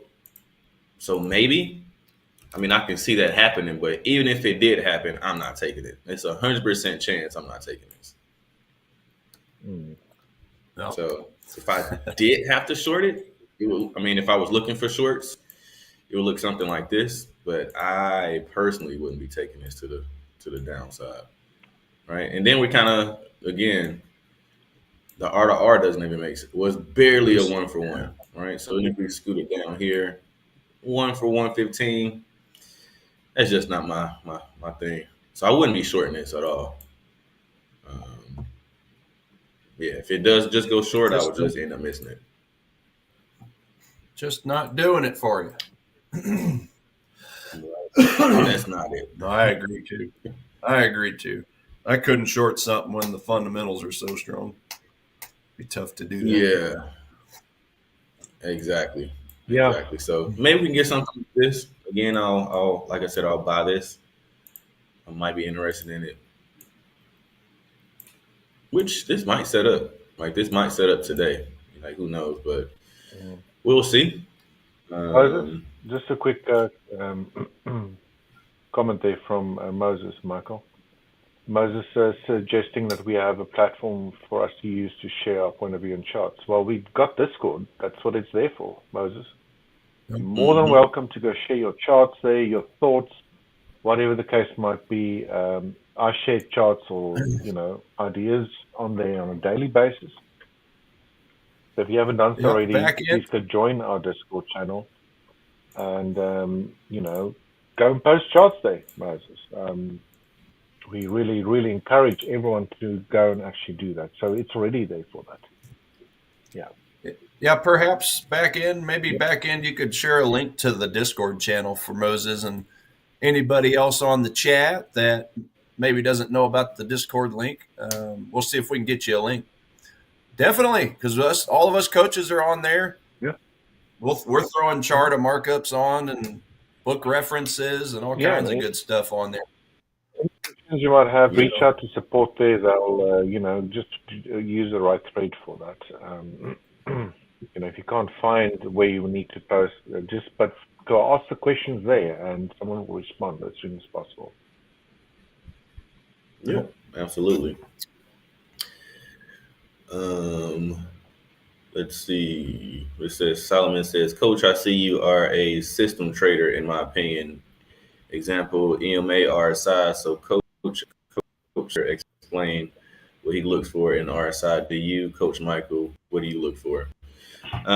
Great question. So I think I might have mentioned this before, but I got two things going on here. At the top is my actual chart where I have the EMAs, how you just mentioned.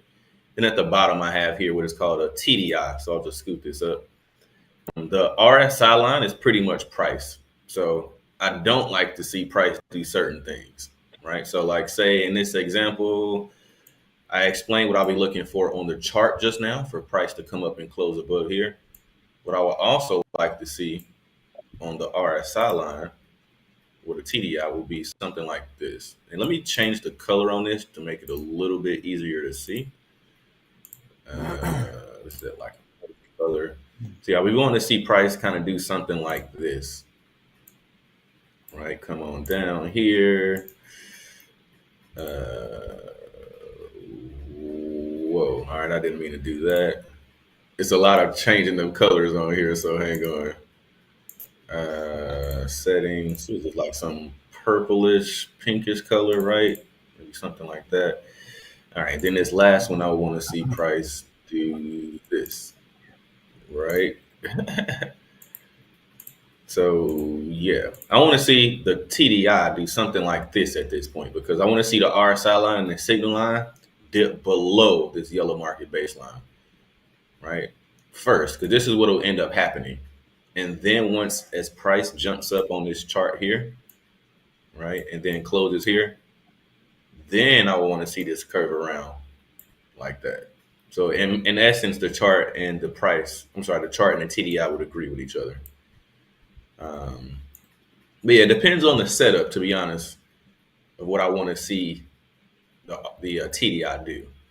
Because again, I have about 8 different setups. So depending on what the setup is, I would want to see, right? So hypothetically speaking, if I were to go to, I don't know, let's just randomly pick one and say the peso, right? This is a great example of what I'm looking for, not just on the chart, right? We have 5,200 cross to the upside, so I know we're in level 2 longs. Right. So from here, I want to see some type of action off this 200 EMA going long on the actual chart. Right. And then on the TDI, again, which is the bottom here, I want to see this yellow market baseline. Right. How it's just now getting below this white static line. I want to see it. This is huge. So let me kind of redraw it. I want to see it kind of do something like this.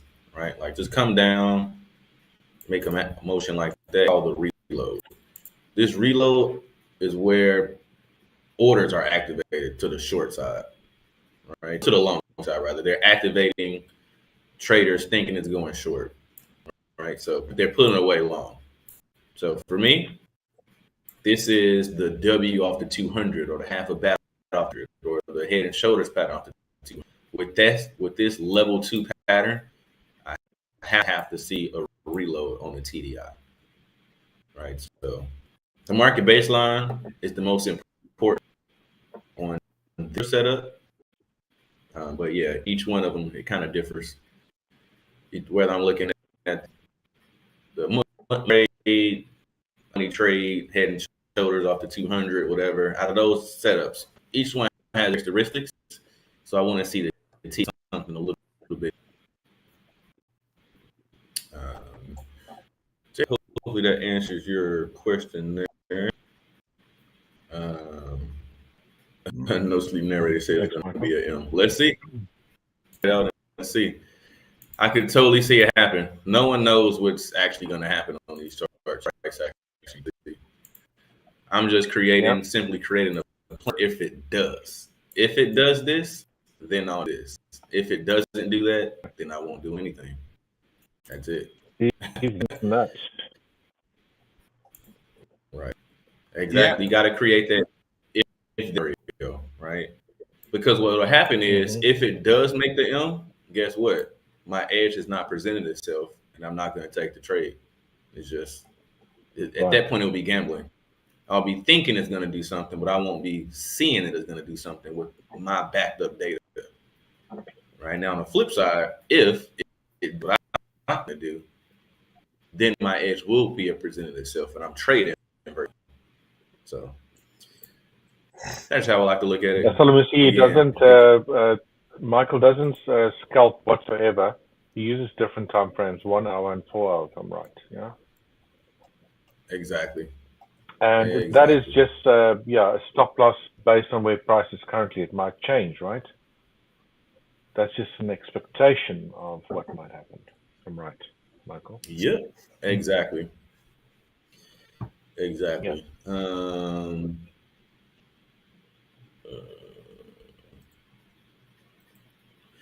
So cool. So yeah, this I'm looking at gold. Only got 2 more than I'm kind of looking at, which is USD CHF. Yeah, see, this was a bit funny. I don't like all of this chop area in here. Yeah. Yes. So this is a lot of chop. It's been kind of just sitting in this level. I saw it trying to come out of here just a bit. But yeah, this just looks funny. So never mind on that one. And then the last one was UJ. UJ is kind of 2. Right. So this is a perfect example of what I would be looking looking for. We won't set up today. Yeah, so we do have this 5,200 cross to the downside. So I know I am in level 2 short. L2 short. Now we're looking for some type of structure off this 200 EMA to the downside. Now it's already creating that first leg. It's creating that outside structure. And I can tell that because the RSI line is going outside of the band at this point. Right, so I'll be waiting for price to kind of do some type of move like this. Make that first leg, second leg, and then drop to the downside. All right, something more along the lines like this. And then how this market baseline is below this static, I would want to see it come back around and again, give me that reload, go back above. And yeah, that move will look something like this. Now, I wouldn't take this until price closed below this 800 EMA, like I always say, because it could easily bounce off of it and go the other way. So I'll be looking for a close below this area first. And yeah, you can target typically this area. Second area will probably be somewhere around here. But yeah, definitely first target would be here. And that's pretty much it, guys. I don't really see much at all today. Yeah, a lot of chop. Things are kind of just a little funky. And nothing's really, really close. I'm surprised. Yeah, pretty ugly. I'm surprised that you can, go ahead. What are you surprised about, Michael? That the What are you surprised about? NAS 100 has came all the way down this far. Like this thing has just been running up for the longest. This is pretty far down. I'll have a look at the NASI as well from a phase perspective in a while as well. I know Will's been asking someone else before as well. Was it Scores? We've got some questions here. Okay, by analyzing your chart, Coach, I see that your SL is tight on the current trade shown. So, Coach, do you use higher time frame swings or you only scalp? Oh, I think we answered that. Yeah, I think you're referring to gold, maybe.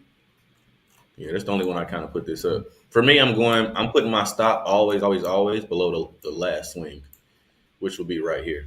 The last swing point is right there. So I want to put my stop below that area. If it comes all the way down here, anything lower than that, like I wouldn't pop.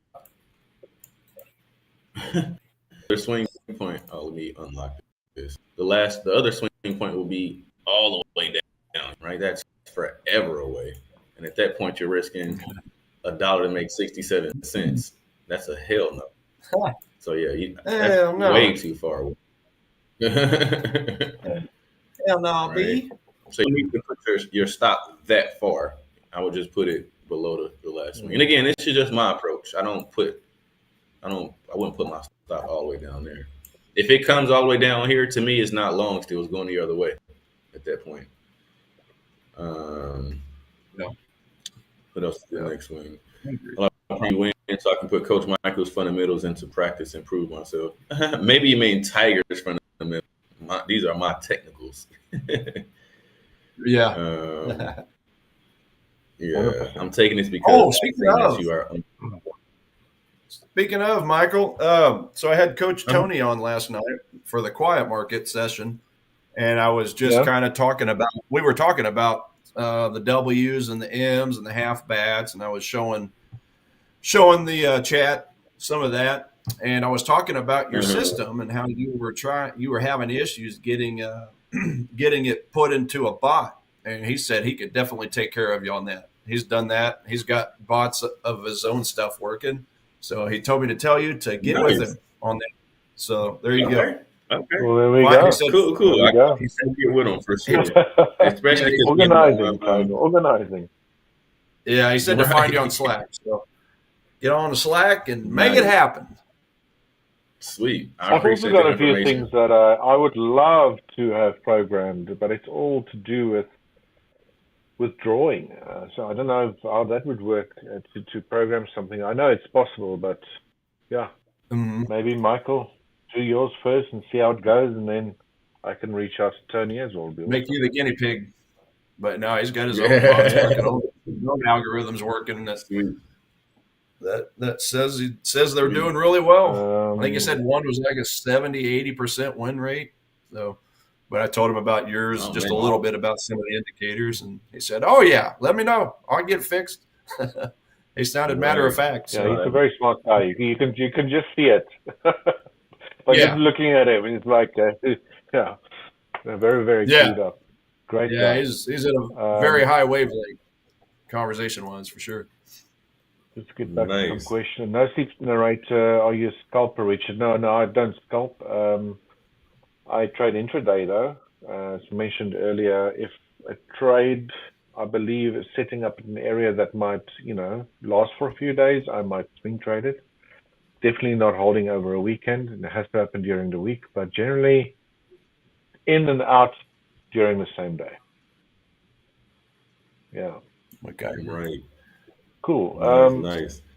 I see we got a few new guys in the chat here. Scores just joined. Um, we are giving away a 5K challenge account, guys. So if you want to win that, you need to follow the following steps. Make sure that you have subscribed to our Hola Prime TV and Hola Prime Global YouTube channels, right?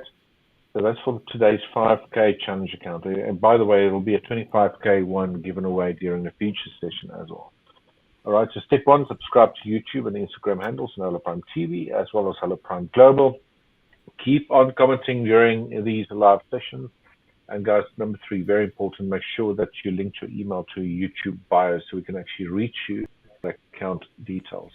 Not only want to reach you with the Yes. account details should you win, we're also picking today's winner based and we follow those steps. So please make sure that you follow those steps. If you haven't won yet, today might be a lucky day, but you have to follow those steps. And generally, we'll give away the prize or announce the winner around about 6 a.m. Central. So that is in about an hour, 15 minutes from now. So we'll be giving that prize away live. Again, guys, follow the steps if you want to be today's lucky winner. If you don't win during today's session or morning session, you'll have another chance at another account, 25K challenge account during the future session. So, guys, let your brothers, sisters, aunties, friends, everyone know about YouTube, about Hola Prime. Um, hit the Yeah. like button, subscribe to this channel. We're giving away these prizes on a consistent basis, so it's really, really easy to win. Just follow those steps, and again, good luck. I'm Yes. Good chuckling, luck, everybody. guys. I'm chuckling at what Nev says. I'm assuming he was talking about the getting the bot created, but he says send him to MacGyver. So that's hilarious. Michael, do you remember the MacGyver show that was on a long, long time ago? Or you I never no? watched it. I No. just know the name. I never watched it though. That I just think that made me MacGyver had chuckle. Gonna something. Thanks a lot. Yeah, I Yeah, have no idea. MacGyver. So MacGyver, just for context, he was the fixed everything and created something out of nothing mechanically and everything. Okay. Bombs, yeah, whatever, to get Okay. out of trouble. MacGyver. He just That's could from find my household days, items. guys. That was like on every Sunday. I think it was on Okay, every Sunday. Maybe James in the chat there will correct me about this. Was it on a Friday? I can't remember. Back in the days, you'll have to wait a bloody week until the next episode came out.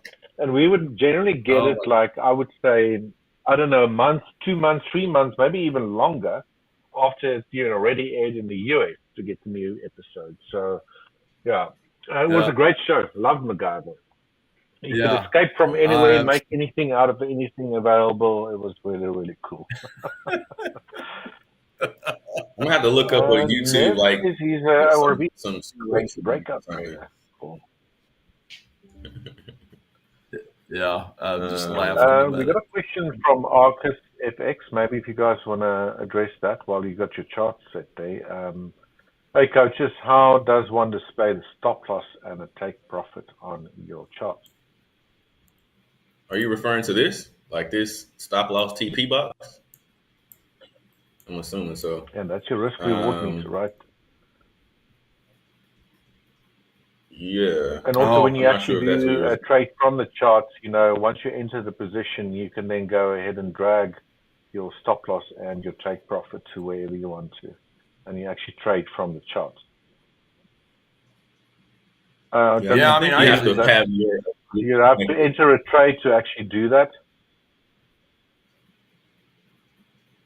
Yeah, Where I a should trade use is that more available. often, but All right. I usually just throw lines out there, just manual lines. Oh, really? But yeah, I don't know. I've never really used that tool. It's a great tool, but I just got to get into the habit of using it, especially since it Yeah, gives you the I thought RR. that you have to have. I thought you have to have your account connected to TradingView to be able to do that. Oh no, I mean, which platform are you using from doing trade? Because if you're using the TradingView charts, you can actually trade from the charts there. Really? Yeah. Oh, So yeah. okay. Well, then I need to.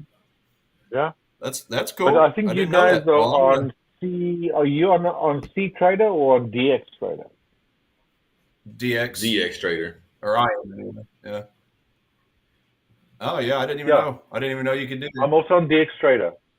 So you just open your TradingView charts within the platform, and you can trade from the charts. That's what I've been doing during these sessions. Yeah. Ah. Okay. Yeah.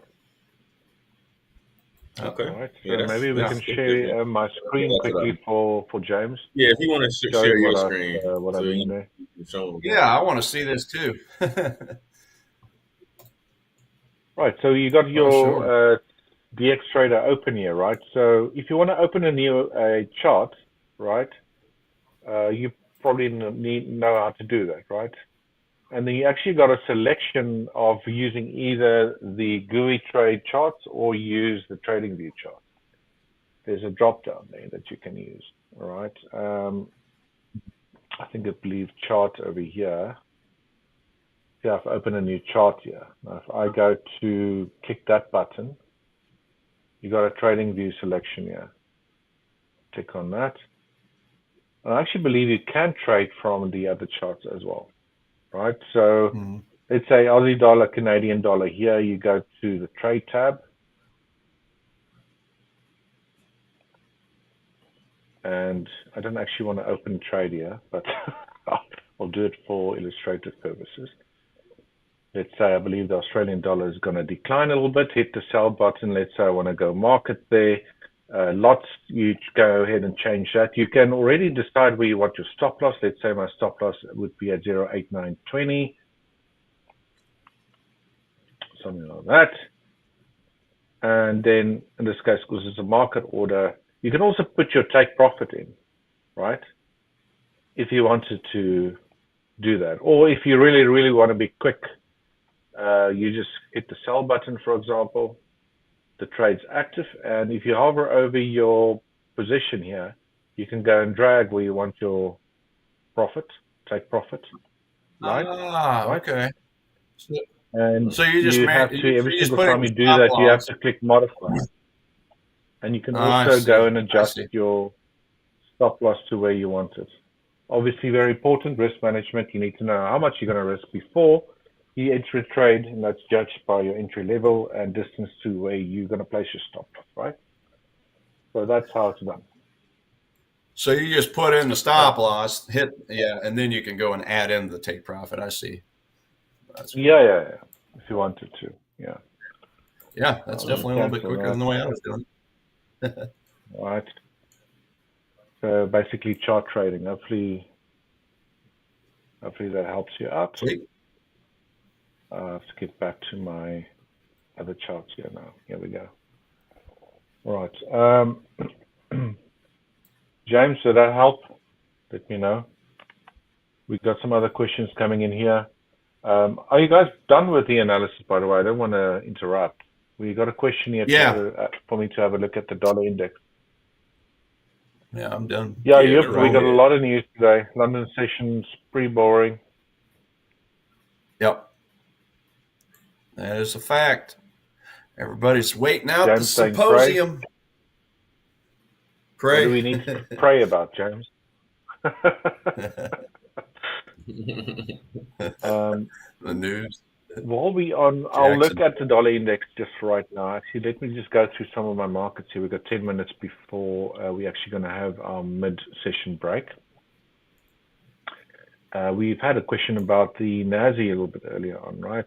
Obviously, the NASI in a very, very strong uptrend. But recently, we've had a pretty strong decline, right? Now, by the way, guys, a lot of these charts that I show you, I do go and post daily on our Discord channel under the trading tips resource section. So, go have a look at that on the Discord channel. I do a little bit of a blurb there on a daily basis, what I'm thinking and so forth. Obviously, best seeing this during the actual live sessions so you get a good idea of what I'm actually doing when I talk you through things. And what am I trying to do? Well, since NASDAQ is a market that I'm following, it's clearly in a strong uptrend. So when we do get, let's say, a decline, I try to look at what price structure is telling me. And generally, that can give you decent clues as to whether you're dealing with a corrective structure, or are you nearing the end of a corrective structure, or are you just at the beginning of a corrective structure? Now, I've got a lot of labels here on the chart that I've thrown out here, and they were just basically different paths that I believe price could potentially follow over, let's say, the coming days, weeks, whatever the case might be. So when I first posted this week about the NASI, I was thinking we would potentially forget about all of these labels here, right? I was thinking that we're potentially correcting lower in a potential, what we call a double zigzag pattern. A double zigzag pattern is basically an ABC. Well, let me actually draw this the other way around. Forget now what's happening here. Let's say a market is moving upwards, and then you get a correction, a zigzag, commonly called, and then one of your more common type of corrective patterns, and then you get a correction back upwards, right? That's a single zigzag or an ABC pattern, right? Generally, just simply labeled A, B, and C. Okay. Now, obviously, this is your more common pattern. They occur more often than the other patterns do, and there are obviously many other different patterns. You get triangles.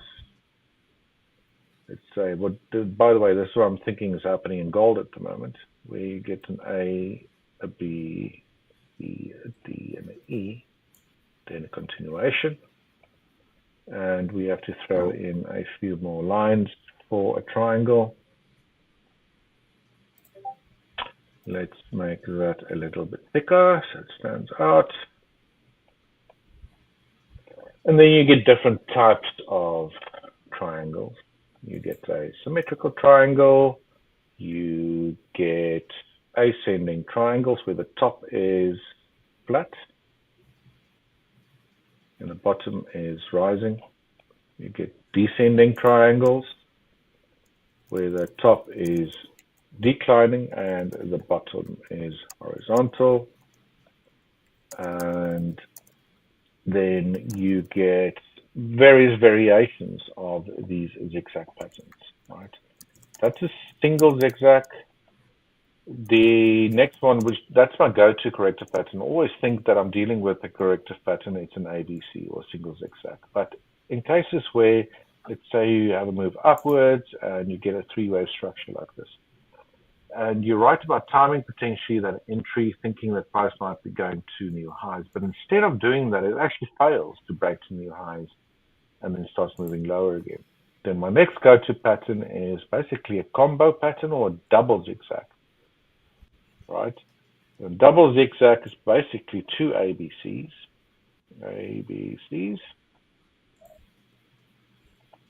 and another ABC, conjoined by what they call a WX axis, right? So there's one sort of like wave or phase that conjoins both of the zigzags. So a double zigzag pattern conjoined by a WX axis, and the whole thing is called a WXY pattern.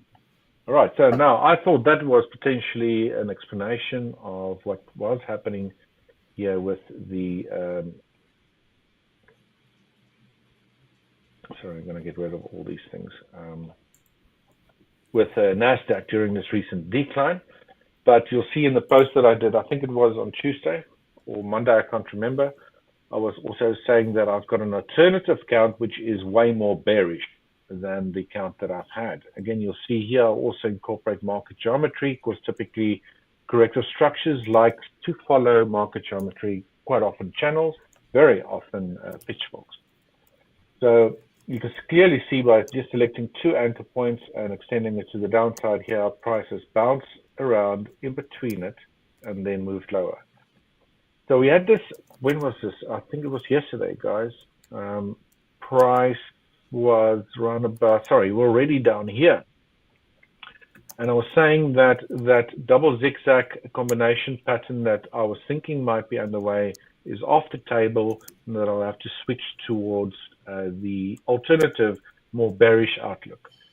We had this very strong move lower, and it was yesterday, Wednesday, during the morning session, that I was expecting another decline. Now, even these little declines I'm following.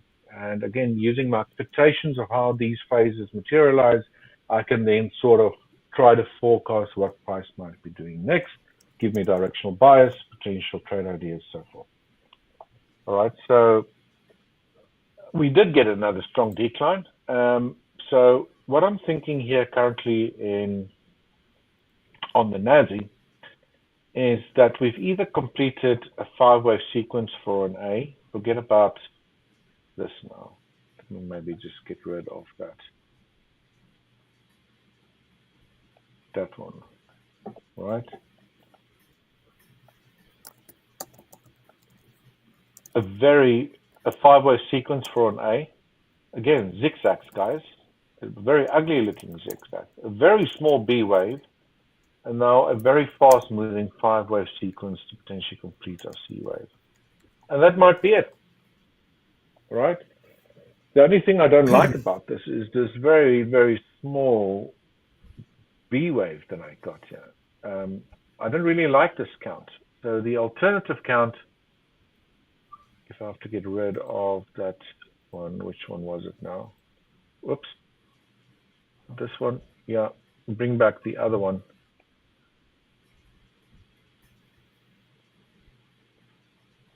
Is that this was a wave 1, this was a wave 2, so 5 waves to wave 1, very short-lived wave 2, that's perfectly fine. An expanded wave 3, which is typically, if you can clearly see, that was very impulsive. So it's following that behavior. Potentially a 4th wave corrective structure, which I'm thinking is what we're seeing right now. Hopefully something like this, like a nice zigzag to go retest this baseline. Then another 5th wave lower. If that's the case, this is either kicking off this or the start of a much deeper decline. I don't think it will be a change in trend. I might be completely wrong. Obviously, the NASDAQ and the indices has been in immensely strong bull runs. But what I'm thinking could be happening here is that if price does this, and we make another low, and we then at some stage get, like, let's say, a higher bounce, I don't think it's going to take us to new highs. And then another 5-wave sequence downwards. Forget about how accurate these paths might be. It's just sort of an expectation. And then this whole thing could potentially be an incomplete 5-wave for an A, some corrective structure for a B, and then a 5-wave decline for a C. So potentially pointing to much lower prices, right? So that's far been calling the ideas of what could be happening next, at least over the short term, pretty well. For as long as price follows this expectation, as like coaches Michael and Tiger always say, at least you've got some sort of plan, you know. If it follows that expectation, you can then execute accordingly, right? If it doesn't, you rework your plan, you know. Price structure, follow what it's saying, and don't always just get settled on one single plan, and not have the, I can say, ability or capability, or maybe the ego to not want to change that, because you always want to be right. So Right. at least with trading, have a plan A, B, sometimes have a plan C as well, and we'll see let price confirm which of these plans, in this case, price might be following, and then I'll execute according to what price is doing, if it's right, following model A, B, or C. All right, so that was a NASDAQ quick breakdown. We have reached the halfway mark as well, guys. We'll get back to some of the questions that's left here in the chat box right after a little break that we're going to have. We generally take a 15-minute break. Please do stay tuned. Again, at 6 a.m. Central, we'll be giving away that 5K challenge account. We're just going to recharge our batteries quickly, get something to eat and drink, and we'll be back in 15 minutes time. We'll see you then. Yep. All right. Be back, guys. Cheers, guys. Cheers.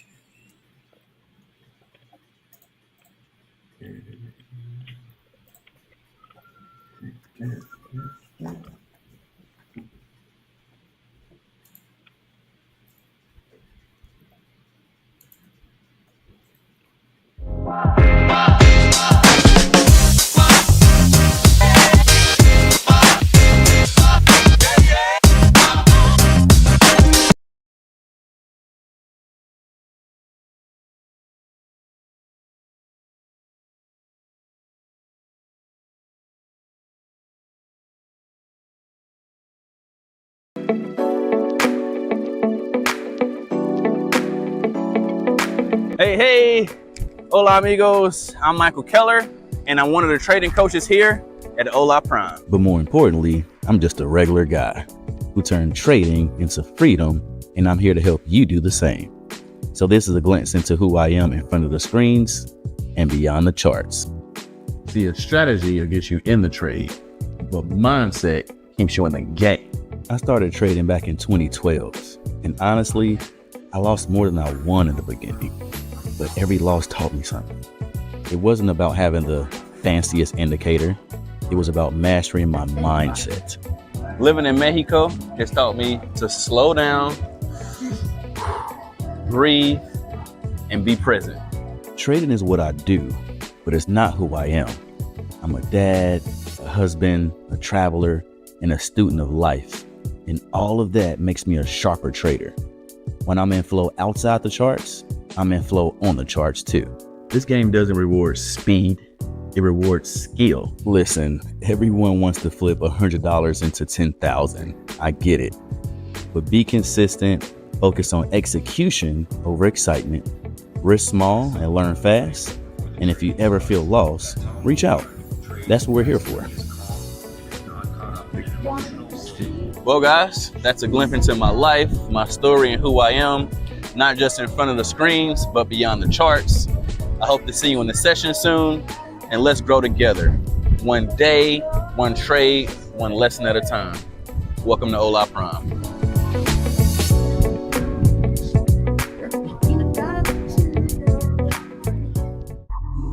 Hola Prime, trade with transparency.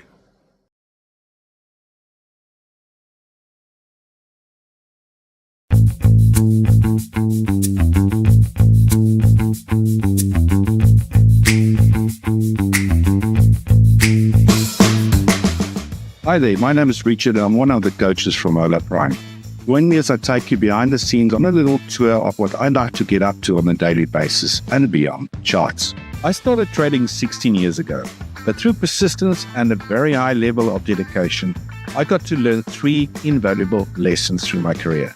That trading should be treated as a business. It's really not a gamble. Consistent profitability demands effort, and there's really no shortcuts or any way around. And especially risk management, which isn't, it's part of your survival as a trader. You see, early on I realized that success in trading is only 20% strategy and 80% mindset and emotion. Now, as a coach at Hola Prime, my focus is very simple. Helping traders build systems with an edge cultivating the discipline and focus needed to execute them consistently. You see, guys, the markets doesn't care about you. It will humble you if you let your pride override rules and reward you when you execute your plan without fear or hesitation. As a trader, I like to get outdoors as much as possible. Really try to strike a balance between trading and also leading a healthy lifestyle. Leading a healthy lifestyle for me could be anything. Hiking, I love swimming as well. Today is not really the weather to go and swim, but I will take the dog out for a walk. Folks. I'm really trying to force healthy habits so I can stay focused when I really need to, when I'm behind the charts, and all the stresses that comes with it. As getting outdoors really helps relieve those stress and it helps me personally keep focused as much as possible. In my spare time, I like to play big darts with my trainers. And just as in training, skills and practice is everything. And that's a wrap, guys. Look behind the scene of who I am, what I do every day, beyond the charts. I hope to see you in the session soon. Take care.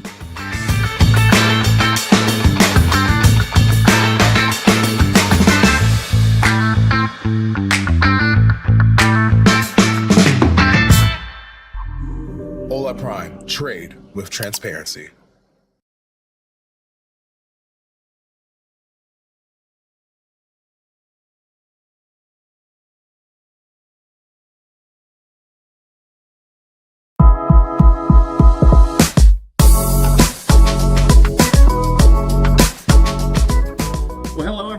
My name's Tiger. I'm a coach here at Hola Prime, and I wanted to give you a quick little glimpse into who I am, both inside and outside of trading. So let's check it out. So I've been trading now for going on 11 years, and that first decade of my trading was all about technical analysis. And really over the last few years, though, I've really dug a lot deeper into fundamental analysis and sentiment analysis, seeing how the bigger banks and institutions are trading so I can ride their coattails, so to speak. They're the ones making the money. So I've just kind of looked at trading like Edison and his light bulbs. He's went through thousands and thousands of different prototypes in order to find the one that worked. Look, one of the things about trading that people get wrong is they think it's an overnight get-rich-quick scheme. So, for me personally, all the hard work was done well before I even picked up trading, and it all had to do with reading some good books. So, one of my favorite books right there, The Magic of Thinking Big by Dr. Schwartz. And as you can see on there, the chapters, best way to read this book is read chapter 2, 12, and 13, and then turn around and read the whole book. Powerful, let me tell you. And I'm sure you caught that above my bookshelf. One of my biggest things that I love doing is bowling. I'm a very competitive bowler. Bowled a lot of perfect 300 games, so they give me these nice little trophies whenever you bowl a perfect game. Got another one for an 800 series, basically bowling 3 games of 800 or higher in a 3-game series, so it's like a 250 average. Pretty good stuff, but competed in national tournaments, state tournaments. I've won a lot of them, so bowling, that's one of the top hobbies that I have. Outside of that, I love singing. I like to go and belt some tunes, whether it's karaoke or just singing in my car, some carpool karaoke. But other than that, listen, on the weekends, I love nothing more than just to hang with my girlfriend. She's an awesome, incredible woman, and she kind of balances me out because she sees how hard I focus on trading. So it's just a very good reset at the end of the long, hard week of trading to just get away, just step away from it all, go enjoy each other's time, and prepare for the next week. So that's a bit about me. Just let us know how we can help. Just remember, it's not a sprint, it's a marathon, okay? The basics of trading are quite simple to learn. It's just all the nuances that take a while to really master. So just keep that in mind. Don't overwhelm yourself. We'll take your hand. We'll lead you to where you want to go. Like I say, just one step at a time. So with that, have a wonderful day. Look forward to seeing you in a session soon. Hola Prime. Trade with transparency.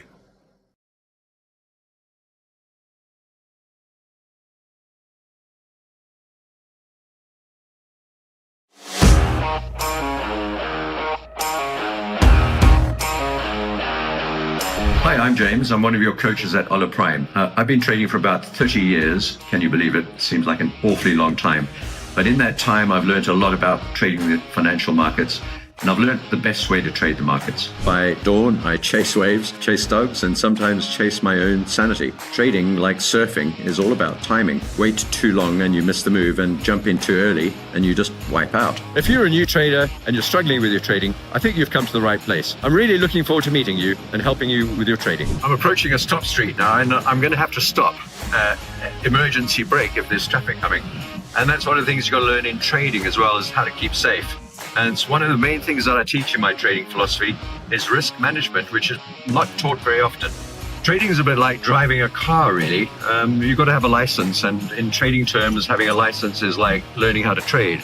And once you've learned how to drive and got the license, learned how to trade, you've got to get good at it. And my philosophy is to teach traders how to trade properly using the tools and techniques that they should be using. My specialty is swing trading, and it's a bit like riding the waves. I've been a surfer for a very long time, and swing trading is not much different. You've got to find the sets and catch the right wave and get out of the wave when it's time. A lot of people ask me, how did I get to where I am today? How did I learn how to trade? And how can they get to where I am themselves? I think the best answer to that is to get educated, learn how to trade. And there are all sorts of resources out there for you, including fantastic resources here at Hola Prime.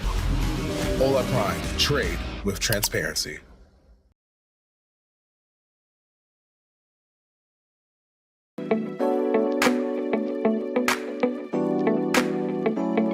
Hi, I'm Paul, one of the coaches at Hola Prime, and this is a little insight into who I am beyond the charts. I started trading 5 years ago. I made some money, sure, but I also made mistakes, a lot of them. As I progressed though, I realised it's less a game of chasing green and more a game of enacting discipline.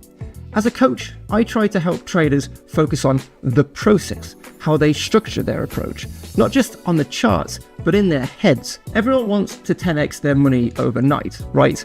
But real growth, it comes from small, smart, and consistent moves repeated over time. Trading is a journey, so patience is always required, but I am here to help you grow, so don't be afraid to get help. Improving your success rate is what we do. But after a day of trading or an afternoon of coaching, getting away from the ever-evolving price action of chart setups is a must, as the outdoors can reset your mind, whether it's taking my dog for a walk for 30 minutes or gently strolling on the beach after a winning trade. I never allow myself to get lost in the charts. Stepping back gives me perspective, and perspective is what makes me a good trader. I'm always looking for that balance in everything I do. And if you can achieve the same, you'll soon discover it unlocks so many doors. So that's my deal. What's yours? Hopefully we'll see you for a coaching session soon where we can level up your skills one profitable trade at a time. I'm going to place a trade. Hola Prime. Trade with transparency.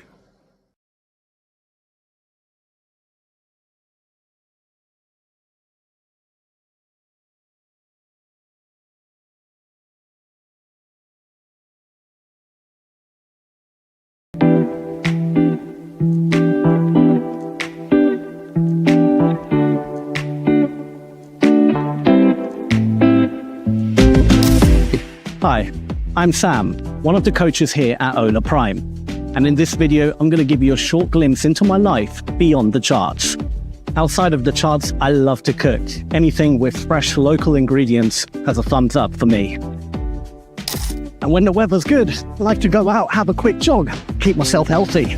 I started trading almost 15 years ago, and believe me when I say, it wasn't an easy journey. There was a lot of ups and downs, mostly downs at the beginning, and it took me, I would say, almost 10 years before I could actually call myself a trader. Personally, I like to travel. I like to go to different places, see different cultures, meet new people. I also like a good spa day, just sit there by a pool, relax, get a massage. You can see from the screens behind me, it's just a lot of stress, a lot of digits, a lot of moving, a lot of fast moving markets. You can't spend your whole day in front of a screen. You will burn out, and sadly, you probably won't be as successful as if you just relaxed a bit more.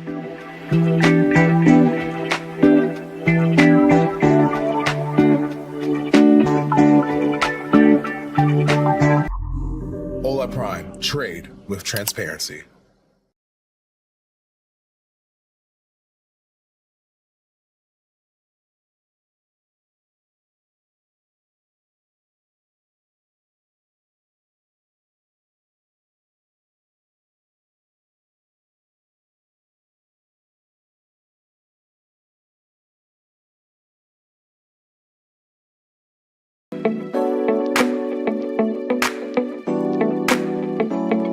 Hey, I'm Troy Epperson. I'm one of the coaches at Hola Prime, and this is a little glimpse of me outside or beyond the charts. Outside of trading, I play golf with my son.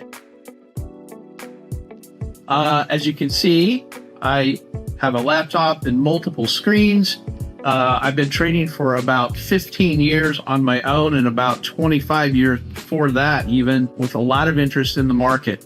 I've realized over time that it's not about the strategy or the method. It's about implementing whatever that strategy or method is, which is super, super important to become consistent as a trader. Everybody wants to get profitable and make thousands of dollars a day, literally overnight. But it's about taking those small incremental trades just over time, taking the same boring pattern over and over again that creates that consistency and develops discipline to make money trading currencies, futures, or stocks, or whatever you're trading. Golf is great because the parallels with trading are immense. Discipline, doing the same thing over and over again, getting your setup correct, knowing when to do a layup and when to actually go for it. All of those things apply to trading. Balance is super important and is the edge when it comes to trading. We want to be consistent, but at the same time, you've got to be patient, and you need to be able to reach out and ask a coach a question and never feel guilty about doing that. And there's no bad question. Every question is a great question because it helps you enhance your intelligence and your knowledge of the market. Well, that's a bit about me. I hope to see you soon in a live trading session. And remember, we're just looking for one good trade. And once we find that one good trade, we're going to do it again and again and again. I'll see you then. Hola Prime. Trade with transparency.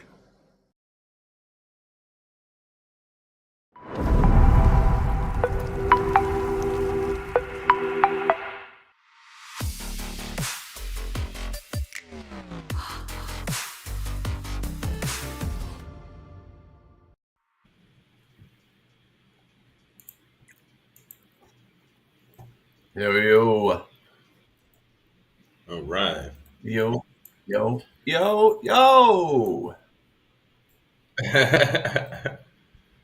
Dollar yen crossed. Yeah, dollar yen crossed into my zone, but just kind of sitting and watching it, stalking it. It may be too thin of a zone, but see if I can get any type of reversal on this sucker. Oh, I forgot to grab my iPad. Give me 1 sec, guys. I forgot to grab my iPad. Did you charge it? Yeah, that's how I look.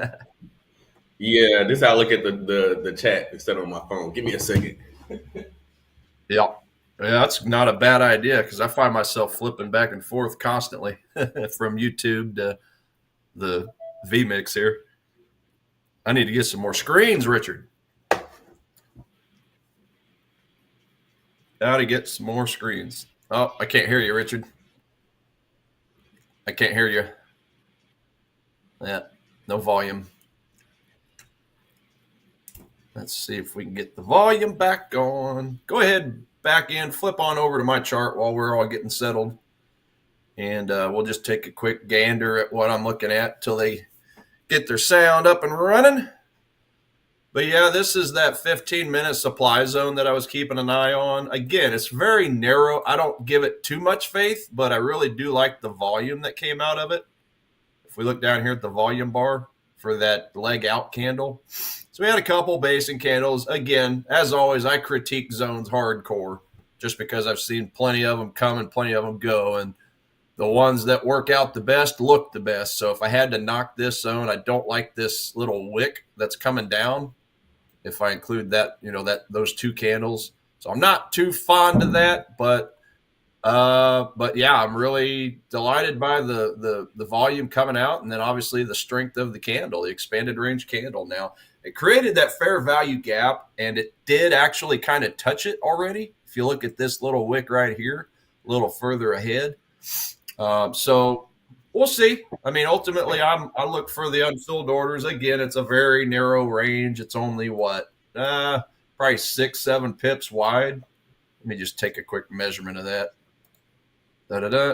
Yeah, 6 pips. It's not very wide of a range. I threw a stop loss up in this area. So we'll just see. It's kind of stalling out at the moment in the zone, as I would expect. Not really getting a strong bit of volume come in just yet. So, yeah, just going to sit here and stalk it for a minute. Now, on the smallest time frame, the 1 minute, this right here qualifies as a demand. But, you know, it's nothing I would obviously want to buy, but it's something I would just want to make sure and see price break through if I were to consider this a valid 15 minutes supply zone. So I don't put a lot of credence into that. I would like to probably see, where's my little tool at here?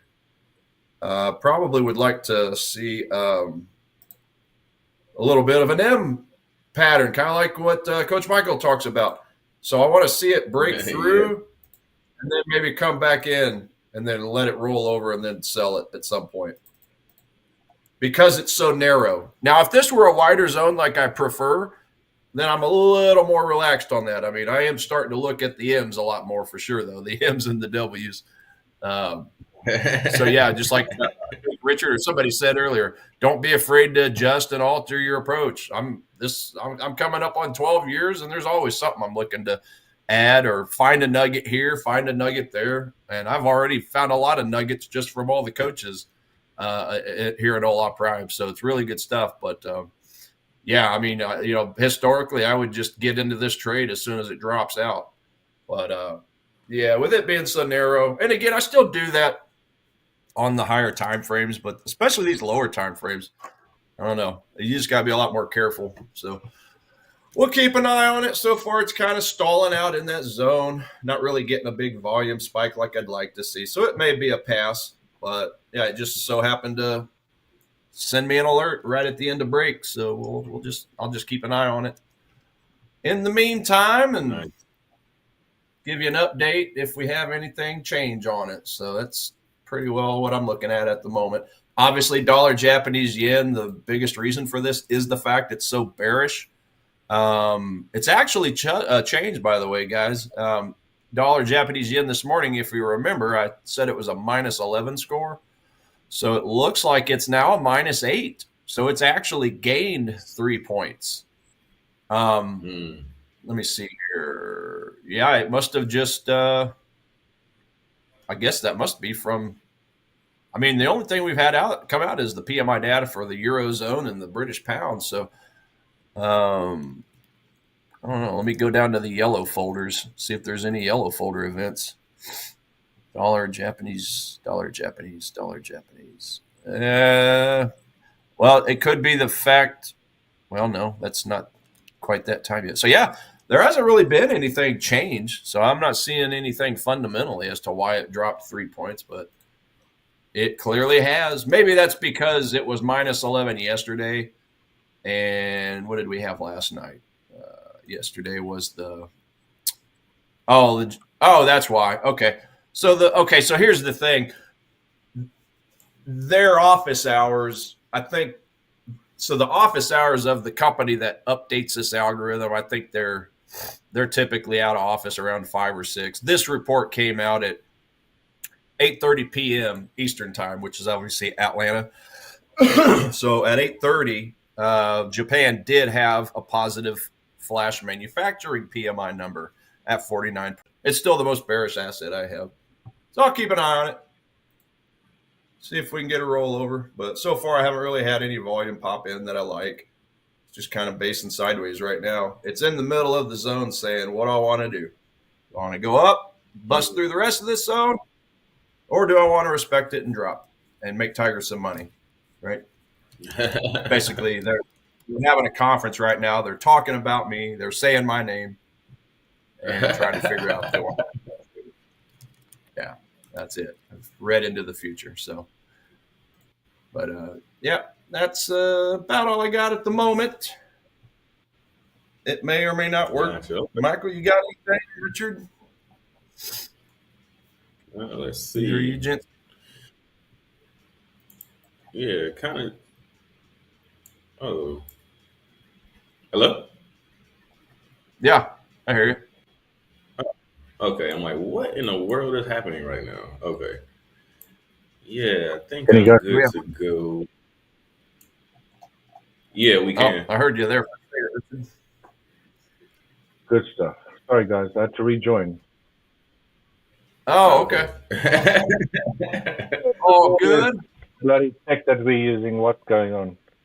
Just give me a Right. What changed since I went for lunch and rejoining? Nothing. But all good. I'm back. I could hear you guys. Right. Very cool. Oh, okay. Are you thinking about shorting the US dollar Japanese yen?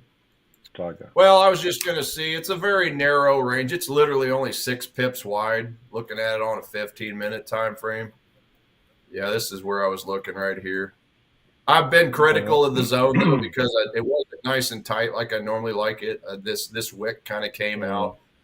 So that's your leg candle in, and then you had the 2 basic. But then that candle got a little wild there for a second. So I love the volume. I love that the volume was double the last couple of candles, and I love the expanded range candle, creating the fair value, the acceleration gap, since that's our new word, right? But but yeah, so far it's just kind of going sideways. I'm not really getting any divergence. Also on the RSI, on a 15-minute time frame, anyway. Yeah, not really getting it on a 5-minute either. So probably going to ignore this alert, but I just thought it would be something exciting to look at. Be Even picky. if we're not. You're allowed to. Oh, it's starting to move a little now, but I still don't have the volume. Well, let me see what happens if it bounces off this little miniature zone. See if it wants to break through it and come back.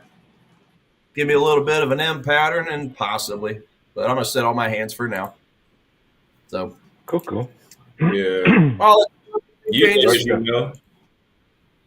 is one of the 3 that I said I was looking at today, and it's not really ready yet. It's kind of right. It's just now getting past this point. I'll touch on it in a second, but yeah, I think. Yeah, definitely want to wait a second. But yeah, I want to short it too. It's just not ready yet. Yeah.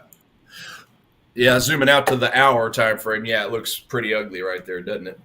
So now I was just looking at it on a smaller time frame, but not feeling too happy about it at the moment, especially looking at it right there on that time frame. Just basically going through some chop, right? Some 1-hour wicks, 1-hour candles. Right. Disgusting look right there. Well, we did have someone ask me about the dollar index. Maybe we can have a look at that just from a pure technical perspective. Yeah.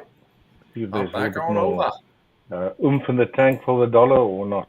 So if we can switch to my charts, then quickly go through the dollar index again. I think it was Solomon Muzi which asked about the dollar index a while back. Again, I'll quickly go through the market geometry that I've had on my charts for quite some time, actually performed during this session. Again, different market geometry tools or drawing tools, in this case, a channel. One that's been sloping downwards, basically using the 3 most prominent anchor points prior to that bounce that we've seen to the upside.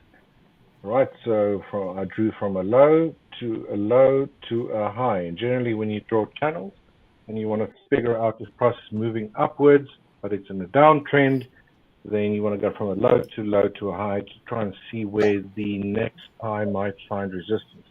This guy's beautifully hit that upper channel, right? And that was on the 1st of August, beginning of this month.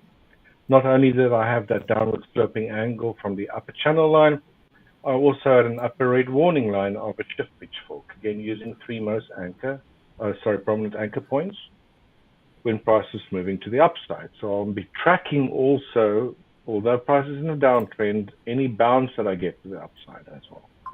And sloping, therefore, a different angle, in this case a pitchfork again, within the direction of which price is moving upwards within the downtrend, assuming that we might be getting a bounce, right?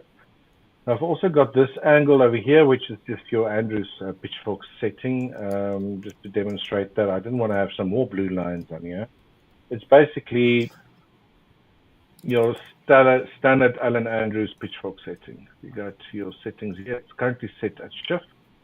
If I have to go original, you see that upper line now. Different setting, but also a pitchfork. Also crosses there, right within that circle that I drew. So I'm going to keep that out of the shift. I just drew that white line in there to not have the chart too cluttered. And there where everything crossed, different angles, different pitchfork settings. Price touched, moved right into that area, and we had a very strong rejection from it. So in the back of my mind, if you've followed what I said earlier when I was talking about the NASDAQ and some corrective patterns, this might have just been an ABC, a single zigzag. Back to that upper channel, back to the upper red warning line of a shift, back to the upper median line of an Andrews pitchfork angle. Different angles, three of them, boom, crash, price come down again. So potentially an A, a B, and a C. Now, I was saying, you would never know when an ABC might change into something else. You might get another ABC like this, right? But your assumption, in my opinion, should always be that you are dealing with the most common corrective pattern, which is an ABC. And I'm using market geometry to identify where ABCs, sometimes double zigzags, expanded flats, whatever, type of correction I think I'm dealing with. There's different methods you can use market geometry to try to figure out where they might end. And this is pretty much where we had a triple X mark the spot, strong decline lower. So assuming that was an ABC, we had a very strong decline. Price pulled back into a fair value gap. This is actually a fair value gap on the daily. You can probably see it right over there. Between the green candle, the one that actually hit that zone, and this third little green candle here. All right, price almost made it back to this upper median line of the same pitchfork, didn't change anything. I'll switch back to a 4-hour. Rejected lower, and price continued lower. Thus far, price failed to reach this lower median line, and it's now creeping back towards the center median line again. So there is a possibility that there's a bit more strength left in the dollar index, right? But I would assume that if it does move a little bit higher towards, let's say, 98.60, where we got the center median line, that would potentially be very strong resistance. Okay. Something I can probably see from here already is that there will be instances where price fails to reach these market geometry lines, right? So in those instances, you want to draw, let's say, a ray parallel to one of your market geometry lines like this, and go project it to a previous area that missed it.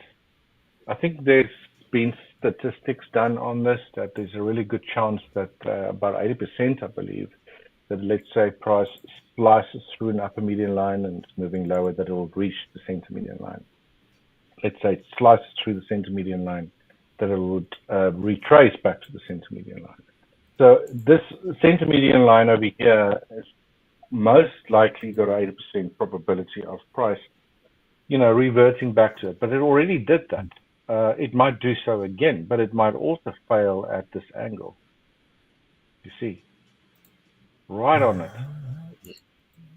Boom, boom, and right now again. That might have been it. Now we could delve deeper into this again and assume that if this was a downward sloping channel, or the start of a new move lower, remember, I still have this channel here. We've got a center channel line here. And this is where price actually bounced from to the upside, giving us this little crazy maneuver back upwards again. Almost like a really slow grind to the upside.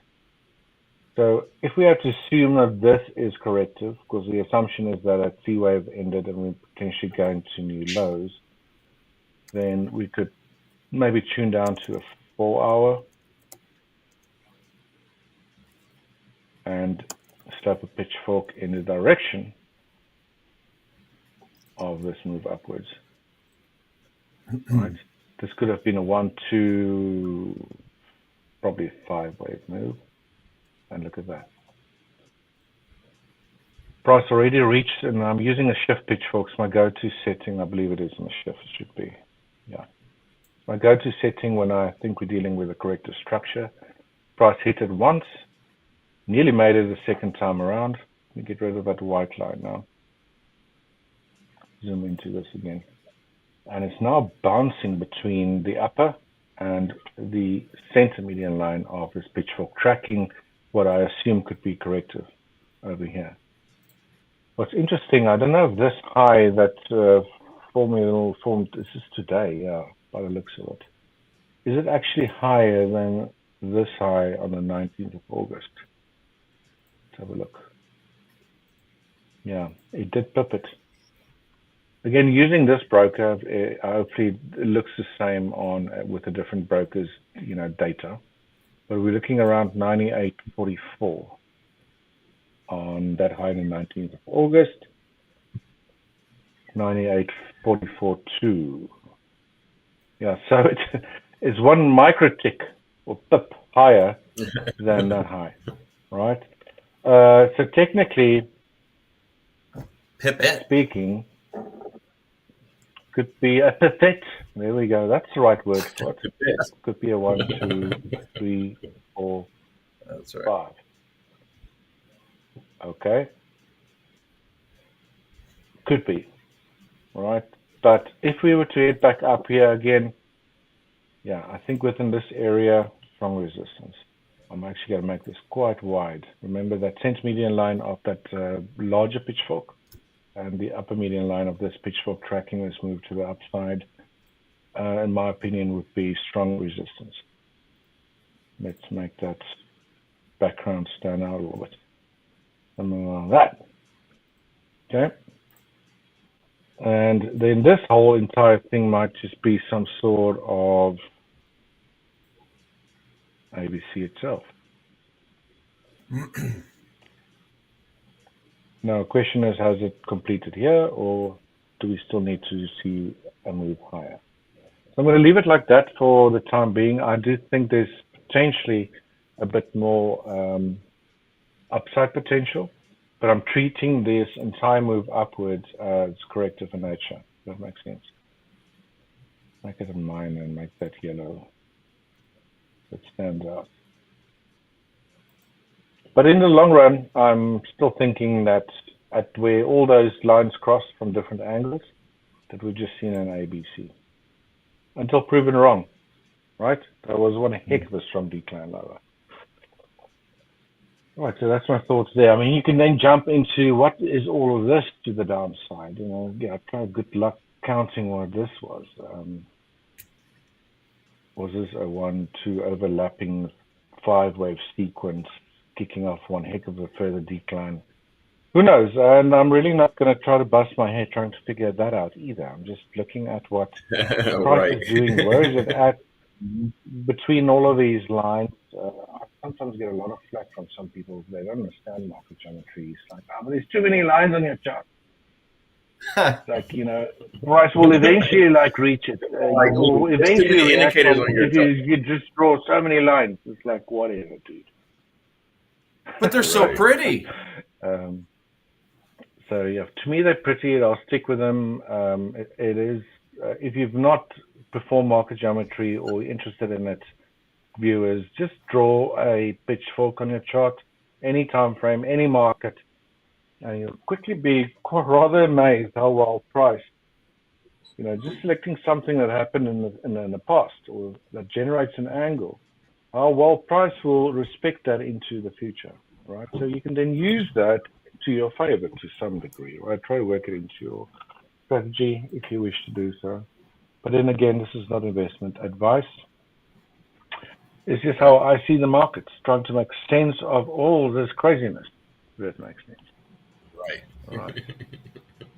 No. What happened? Gold is coming down strong. Yeah, gold and silver. They're rolling around, trying to roll around. I'm watching it now. So was it, who was in that? I think it was Moses. Moses, you still in your gold trade? Because if you are, you're doing really, really well there. Mm-hmm. And he, silver. No, it was no sleep narrator and Moses expecting it to move lower. A good call there, guys. Good call. Yeah. Yep. All right. Yeah. I don't know if you guys want to share anything on your side, but before we do, again, guys, we're going to be handing out that 5K challenge account during this session in about 20 minutes from now. So 6 a.m. Central, 7 a.m. Eastern, depending on where you are in the world. Again, it's a 5K challenge account, but to be in the running to win this, you need to follow the 3 steps that's on your screen there right now. You need to subscribe to our YouTube and Instagram handles, both our Hola Prime TV and global accounts. Comment during this live session like you have, and make sure that your emails and your YouTube bios, we can actually reach out to you with that account details to get you all sorted and set up. Right, again, winners will be selected live in the next 20 minutes time, so please do stay tuned, guys. Perhaps you're the lucky winner today. It's as easy as that. Follow those steps. We'll be selecting a winner based on who followed the steps, right? So we are checking in the background. I'm probably going to hand it over to one of you guys now, and with support, we'll start selecting a potential winner. Again, 20 minutes from now, if you haven't followed those steps just yet, please do so, and you might be next in line. Cool. Yeah, I don't see any news at the moment. The FTSE is doing the exact same thing as silver. And then, gold obviously rolling around as well. So I'm not seeing anything fundamental at the moment or news related, but it's just interesting to watch the FTSE looked exactly the same. Mm-hmm. Something's going on. Something butterball. Yes, I mean, not really anything major, really. I mean, jitters, probably. I think probably just jitters. While we on this chart, right? If we are correcting lower, then I think what we're seeing here is potentially an A, a B. Let's just get rid of that magnet mode, and a 3-wave sequence that's tracing out as some sort of an ending diagonal. The 5 waves for the C wave, and then something like that. Yep. I could probably force a type of account in here. 1, 2, 3, 4, 5. Right, this looks like a double zigzag to the upside, giving us potentially something like this: an A, a B, and then a 5-wave sequence, which is incomplete because price failed now to take out this previous high over here. And then potentially get a move back upwards. All right, and maybe that's that E wave we're looking for in the larger scale of things. Right? So that is a possibility. Yep. And if that is the case, it's still got some nice downside potential here, guys. And it's probably tracing out here in what looks like a channel, if that is the case. Let me just draw that, get rid of all this. Let me just clean that up. Let's make that minute. And I'm going to make that white. Trying to keep things as uniform as possible. Right. So potential A, potential B, potential C wave underway, where the C wave here looks, if price does continue lower, again, if, guys, big if. Looks like it's moving lower here in some sort of a channel formation, or very close to it. There's larger pitchfork as well. It's now hitting the center channel line, Again, early days to draw this channel, but you see prices hit the center channel of the channel I just drew. And how would we know that this channel is probably going to be a really good channel to use? Well, if price starts mucking about here, it shows you that it's respecting it. Or even, let's say, it breaks below it and it pulls back to it, that's also respect, and then rejection, lower again. All right, so that could also be the case. It just hit that line there. So if this is another move lower, then look likely back at all of these other moves here. It sort of like does it in a three-wave sequence. And this is what I'm thinking. It looks like you got a three-wave for a 1, three-wave for a 2, and potentially a three-wave for, 1, 2, 3, 4, 5. Ending diagonals typically move in three-wave sequences, and there are 5 of them. So we'll need to see something like this. Right? Let's go mark up the zone.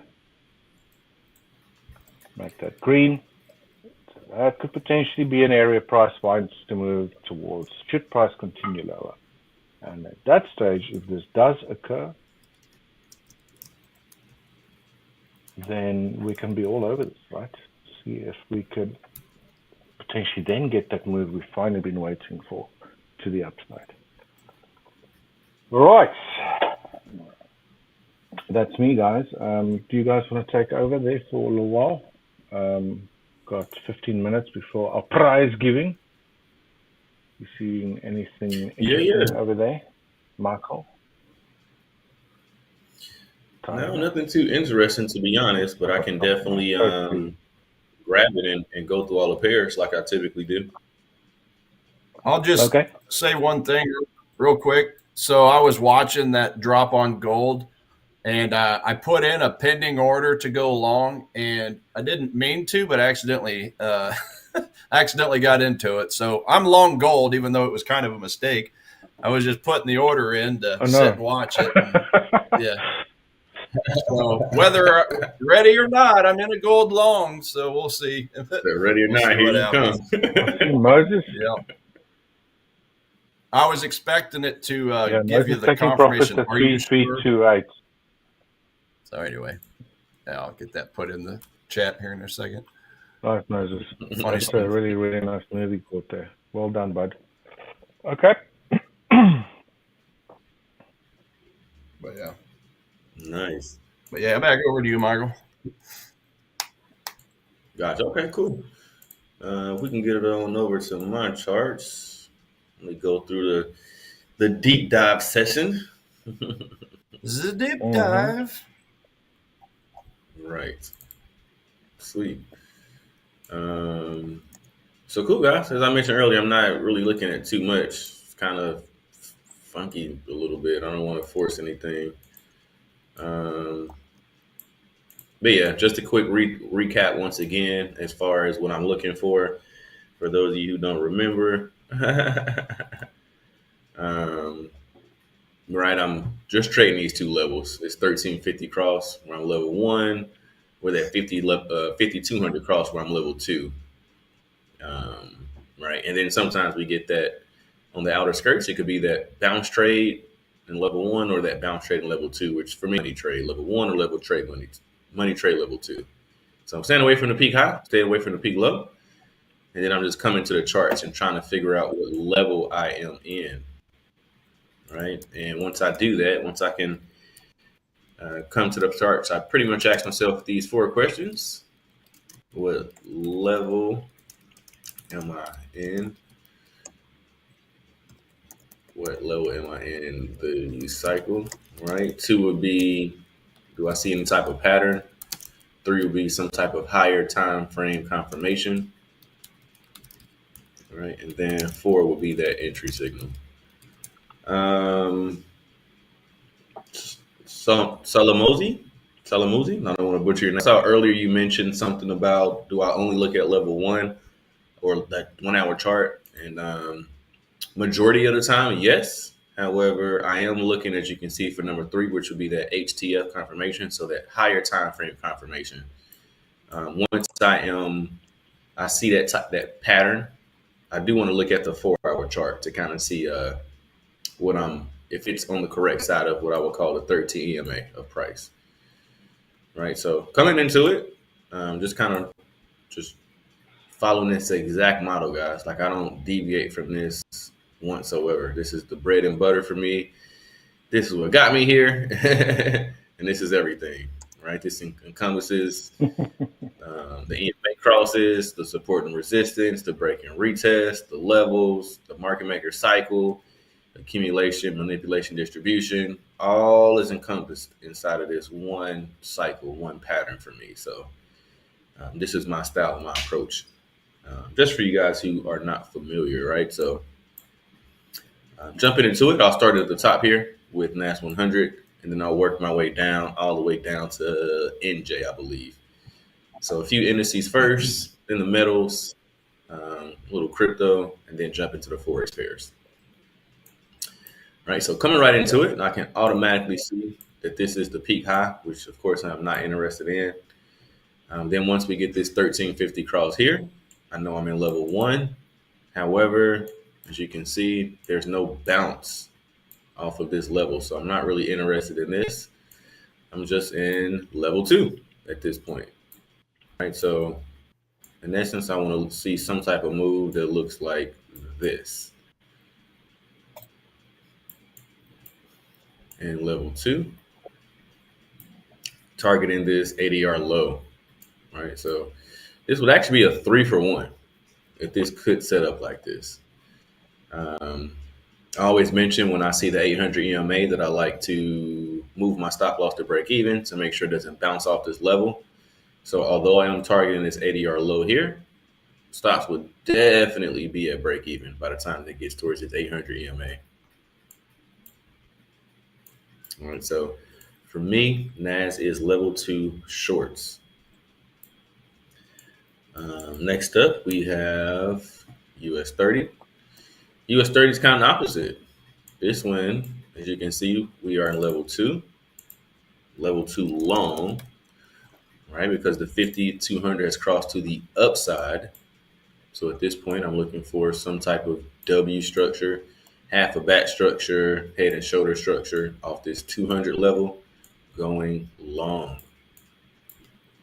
Scenario where typically I would just aim for the ADR high, right? But as I mentioned, if the ADR and the yesterday's high are close, I always just aim for the higher one. Or vice versa, if ADR low is really close to yesterday's low, I just aim for the lower one. So in this case, I'm just aiming for the higher one, right? So pretty much right at a 2-for-1. That's what I want to see on the chart, some type of structure like this. And then, of course, on the TDI, I still would need that reload, which we already have, right? Because price is below. If we scoop this bad boy up, we can see that price is below, market baseline is below the static here. So the reload's already in effect. We just want to see this occur off the 200 EMA on the chart at this point. Right. So level 2 longs for US 30.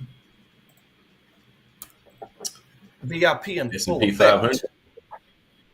Yeah, exactly. Little Vanilla Ice reference. Why not? Why not? Why not? Right. So for this one, we can see we're coming off this peak high here, 1350 cross. So we know we're in level 1. And then we don't really have a clean move, although this does touch, right? This isn't a clean move. I want to see some bodies on this 50, like I always say, not just these wicks. If we zoom all the way in, right, we can just see bodies. Just some yeah. Now this is actually not that bad, to be totally honest. This is not horrible. What time was this? Looking like a true psychopath or what? Serial killer. Jeffrey Dahmer's friend. He's from Mexico. partially schizophrenic as well, right? Yeah. Right. So here we got these level 2 shorts. Right. We have the 5,200 cross to the downside at this point. How do we know it's the down? Easy, because the 50 is below the 200. That's how we know that. All right. And then simultaneously, you can also tell that this is not ready yet because the market baseline has not gone back above the static. So there's no reload. As I always say, no reload, no trade. This is not ready. Oops. Pull back. What the hell's going on here? Pull back that rubber band. Yeah. So they have to trap the traders, right? Like at this point, there's no manipulation. There's the accumulation, but there's no manipulation. The manipulation happens with that pattern, right? So there's no second phase. So I won't be looking for anything just yet, but if this did set up, I would be all over this. This is basically a 2.5, 1 for 2.5. So not bad at all. S&P 500 level 2 shorts for me. Although it's not quite there yet, I'm still short, more short than long. All right. What do we got on gold? So yeah, Tiger gold never is stating he's waiting for Tiger to find another sock puppet on Michael's chart. Camel that you drew the other day. I still have it on my chart somewhere. That's funny. I've seen it yesterday. It's like, yeah, it's still there. It's still there. Yeah. Zombies with one arm, camels. I have to say, I drew that perfect. That's why I didn't do it. And we all agreed that it was a camel. Yeah, we all agreed that looked like a camel. Yeah. Yeah. Sock puppet. That's great. Nice. Yeah. No, it'll be there probably 5 years from now too, so it won't go anywhere. Coach Tiger secretly knits sock puppets there as a hobby. I'm sure about it. He's not showing us. Telling us he's playing bowling, but meanwhile. Perfect as I drew it, you'd have think I'd have done that before, but I swear to you it was an accident. Because I'm quite sloppy. I'm actually quite sloppy drawing stuff, but for whatever reason, that worked out perfect. It's hilarious. Funny. Yeah. Cool. So cool. So far, gold is tanking. This is not going or setting up the way I would think it is. So I'm still level 2 long with this one. I would still want to see some type of, once we have this, I still want to see some type of pattern like this off this 50 level back to the upside. If this does not happen, I'm just not taking it. Just that simple. I definitely do not want to be shorting this at this point. Right. So kudos to you guys who are in the short. Looks like you're making some money. I will just sit by and observe until this turns around and my edge presents. Right. Get your bowl of popcorn and sit back and watch. Yes. Nothing more, nothing less. So cool. So that's level 1 longs for me on gold. Silver is interesting because it's not quite ready, but it's getting close, right? I can see we have this 5,200 cross here. So I know we are level 2 shorts. And we're just now getting that first leg put in. And for me, I can easily tell that this is not ready for the short yet, for the simple fact that there's no reload. There's no reload at all. Market baseline still needs to come up, create that manipulation phase first. And then I'll be looking to short this. All right. So right now, this is, to me, is just one leg. I want to see it do something like that and then drop. All right. Now, this might look a little funky because we got this 800 sitting away. So again, I want to see a close below it. I wouldn't take it before. And then at this point, it looks like we're barely at a 1 for 1. So this might be a pass for me altogether. Kind of depends. I'm gonna have to see what it looks like on the hard right edge. But I would definitely wouldn't take this until we get this second leg put in, the reload, and the close below this 800 EMA. So for me, silver is level 2 shorts. Michael? I know it's about that time. Let's do it. But you know what time it is? We all know what time it is. Let's if you guys in the chat don't know what time it is, it is 6 a.m. Central. And it's time to give away our 5K challenge account for this morning. For today, we've given one yesterday. Was it the day before as well? So they keep on coming. Oh, there we go. Nice drum set there.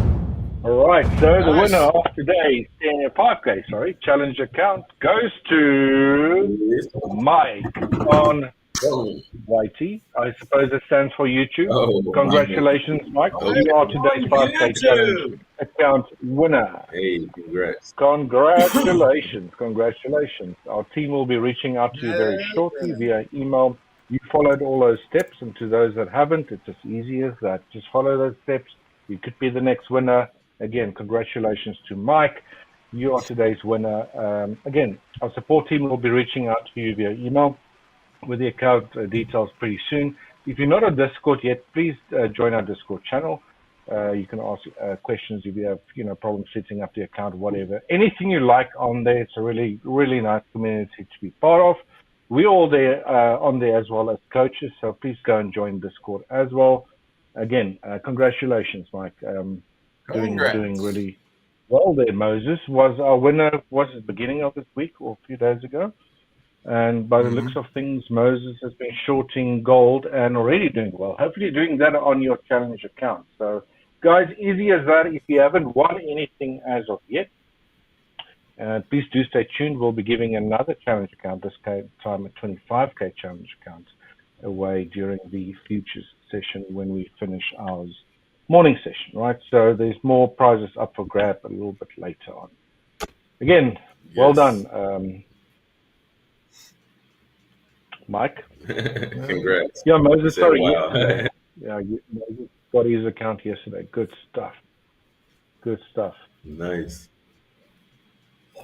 Are you stay tuned, bro? Did you follow all the steps necessary? We'll definitely be selecting more winners a little bit later on. You're welcome, Mike. Nice. Yeah. You're quite welcome. How come I never won? Okay, keep. It's pretty simple to win one of these things. Just again, just those 3 steps. Show up. I can almost guarantee that if you keep up and make sure your links in the bio, follow the pages, that you'll win. I can almost guarantee it. It's inevitable. Please share the news far and wide to all your channels, guys, your socials as well. Let them know. We're giving away the challenge accounts during these sessions. But if not, if we don't on the day, it's just great and well informative if someone is interested in trading. Share it, like it, so that more people join. We're doing this for you guys, and we're also trying to grow our channel as well. Cool. That's right. Nice. Okay. I see Moses said, I did share my point of view on Discord and the lounge as the handle Moscow Cola Dola. It's my handle. I would like to be corrected. Handle on Discord. Cool. Okay. We'll definitely check that out. Yeah. Solomosi, Coach Michael's approach to the markets is really unique. Thanks. It's just my version of it. It's just my version of it. I agree. It's a good one. Cool. Well, yeah, getting back into it. Okay, cool. So we just went over silver shorts, level 2 short. Next up would be crude. Wow, this thing is finally starting to turn around. This is insane at this point. Yeah. We'll delete this. Michael. Yeah. While you're going through there quickly, Siri Mamat's asking, what's the indicator at the bottom?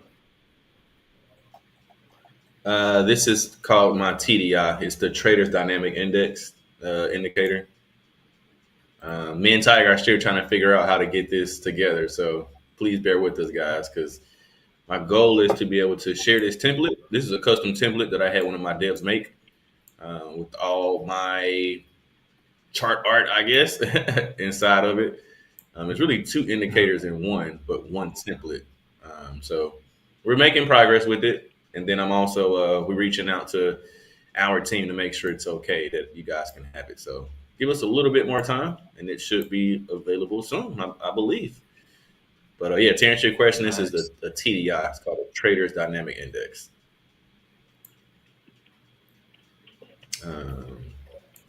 Cool.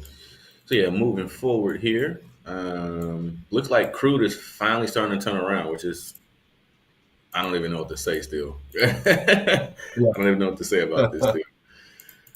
Right. So we got this 1350 cross. So we're in level, I know we're in level 1 long at this point. Now I still would be looking for the same exact thing, right? Just the other way around. So maybe for some move kind of like this, some W structure going back to the upside. Right. Now it depends on how it looks. If the 1350 or the 1350 is crossed, if this move happens before this 5200 crosses, I'm just looking for some type of bounce. There's no reload involved. However, if the 5200 does cross, then I want to see on the TDI a reload. Right. So 2 things could possibly happen. It's kind of hard to tell which one will. Right, we kind of just got to let price action play out. But either way, I'm looking for level 1 longs with just a bounce off the 50, or level 2 longs, which would be some type of W structure off the 200 with the reload. All right, so either way, it'll be long is what I'm more or less looking for. But depends on how price action plays out for me to be able to determine what type of setup exactly it is. Right. All right. So crude oil looking for level 1 longs. Bitcoin is pretty easy to see, pretty easy to spot. This is level 2 shorts. Now I'm not going to short this, as I always say. I don't like. It's one of the 2 things I I really don't like to try to short. I'm like a little apprehensive about shorting Bitcoin. Everyone sees Bitcoin as long. Yeah. So I don't want to be trying to short this, get squeezed. Right. But if I was to be trying to trade this, it would be level 2 shorts. Right. Again, I'll be waiting for this to turn back around and go set up to go long. But again, this would be the next move in the cycle, theoretically. Right.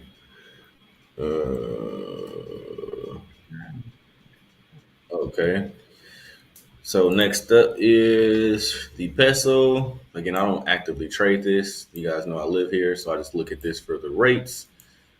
But if I was to trade this, with money, level 2 longs. Right. All right. Get into the Forex pairs. Just quickly there, Michael. Cool. Solomusi asked, when will we be live again? This gang over here doing the Forex Fire show. We're live Mondays to Fridays from 3 a.m. Central to 7:15. So that's 4-hour session. And then there's generally a break, 15 minutes right after us. So there's more coaches, right? It's not just us. We're pretty much active the entire day. We have the pre-market pulse, which is 15 minutes after we end our session. And then we have the futures lift-off, right? So it is the entire day almost, right? I think, Tiger, you're also doing later sessions. So, there's 8 p.m. to 10 p.m. Central. Pretty busy schedule. Yep. All day. Yep. Most of the day. Cool. Let me say a quick question for Coach Michael. Yeah, ask away. After a loss, what do you do? Yes. That's easy. I do the exact same thing that I did before. I took a loss yesterday, Reload. right? Lost 1%. Yeah, I do the exact same thing. Reload. Nothing changes. Absolutely nothing changes. So that was easy. Nothing. I don't do anything. Nothing changes. I look for the next trade to To set add up. to that, Michael, Solomuzzi, it's you know, a loss shouldn't really affect you that much either. Because if it does, you're probably trading to big size. You know, it shouldn't be a catastrophic loss. You know, it shouldn't really. Obviously, you might be annoyed by it, maybe a little bit disappointed, or whatever the case might be. But get over it. You know, one loss should not worry you whatsoever. You should lose sleep around it. Obviously, if you start losing hand over fist the whole time, then that's a different story, a complete different story. Yeah. But yeah. Right. No. Right.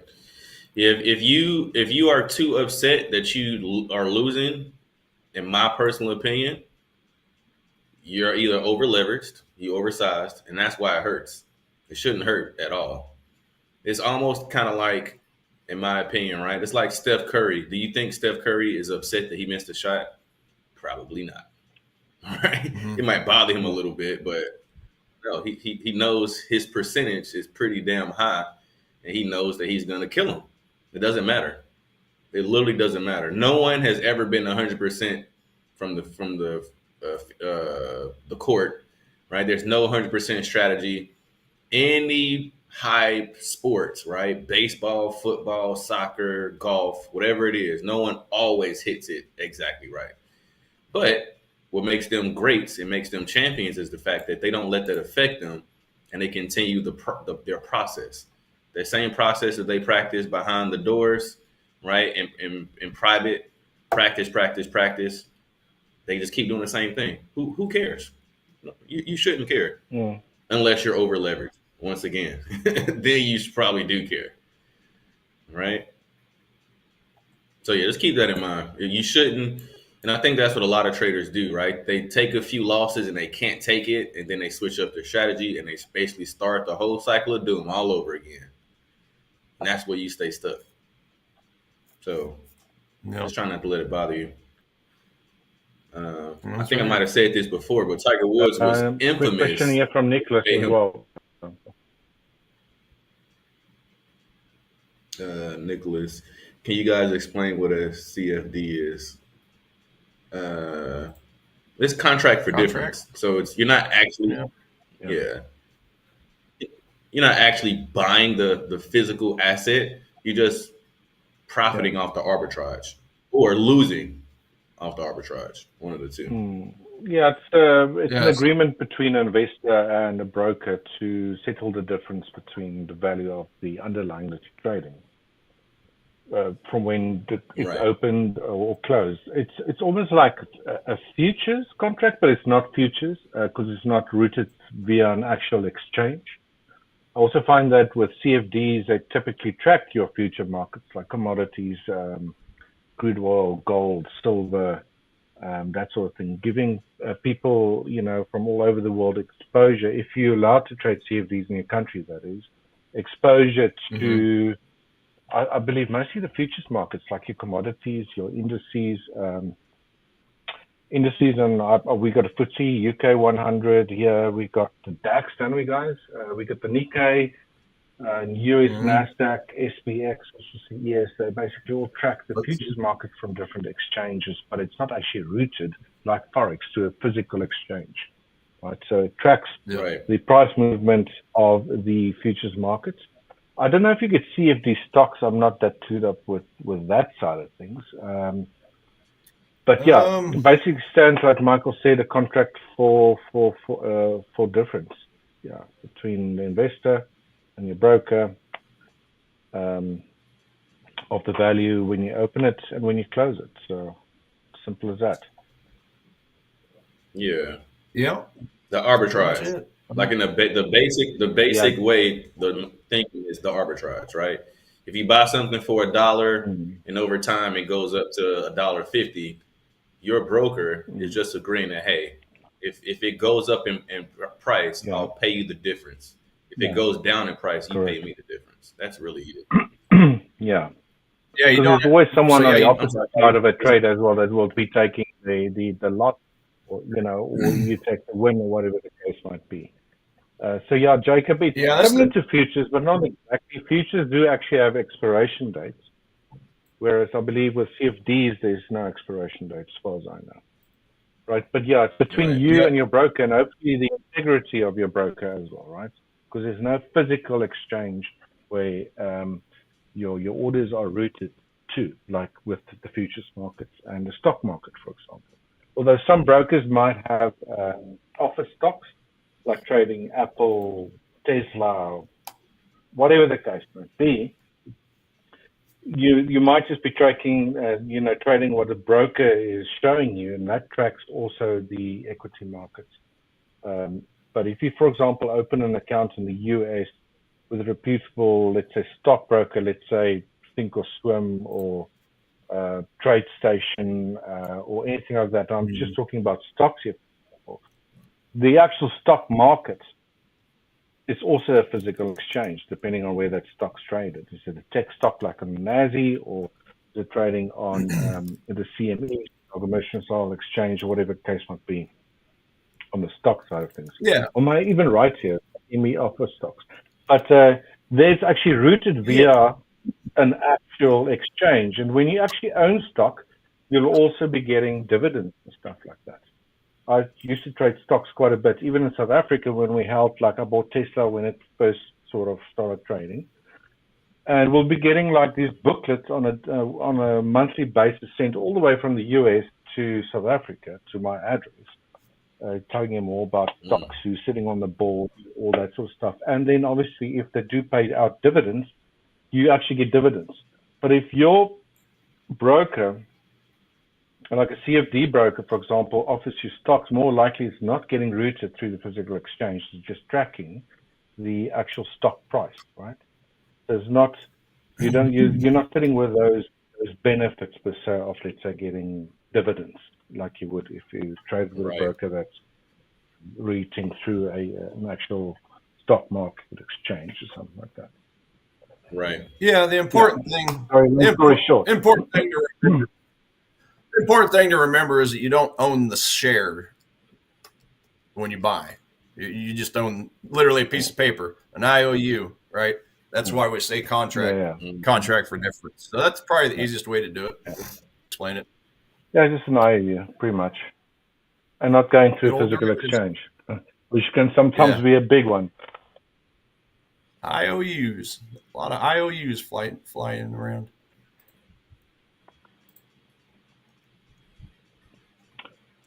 Back to you, Michael. Sorry.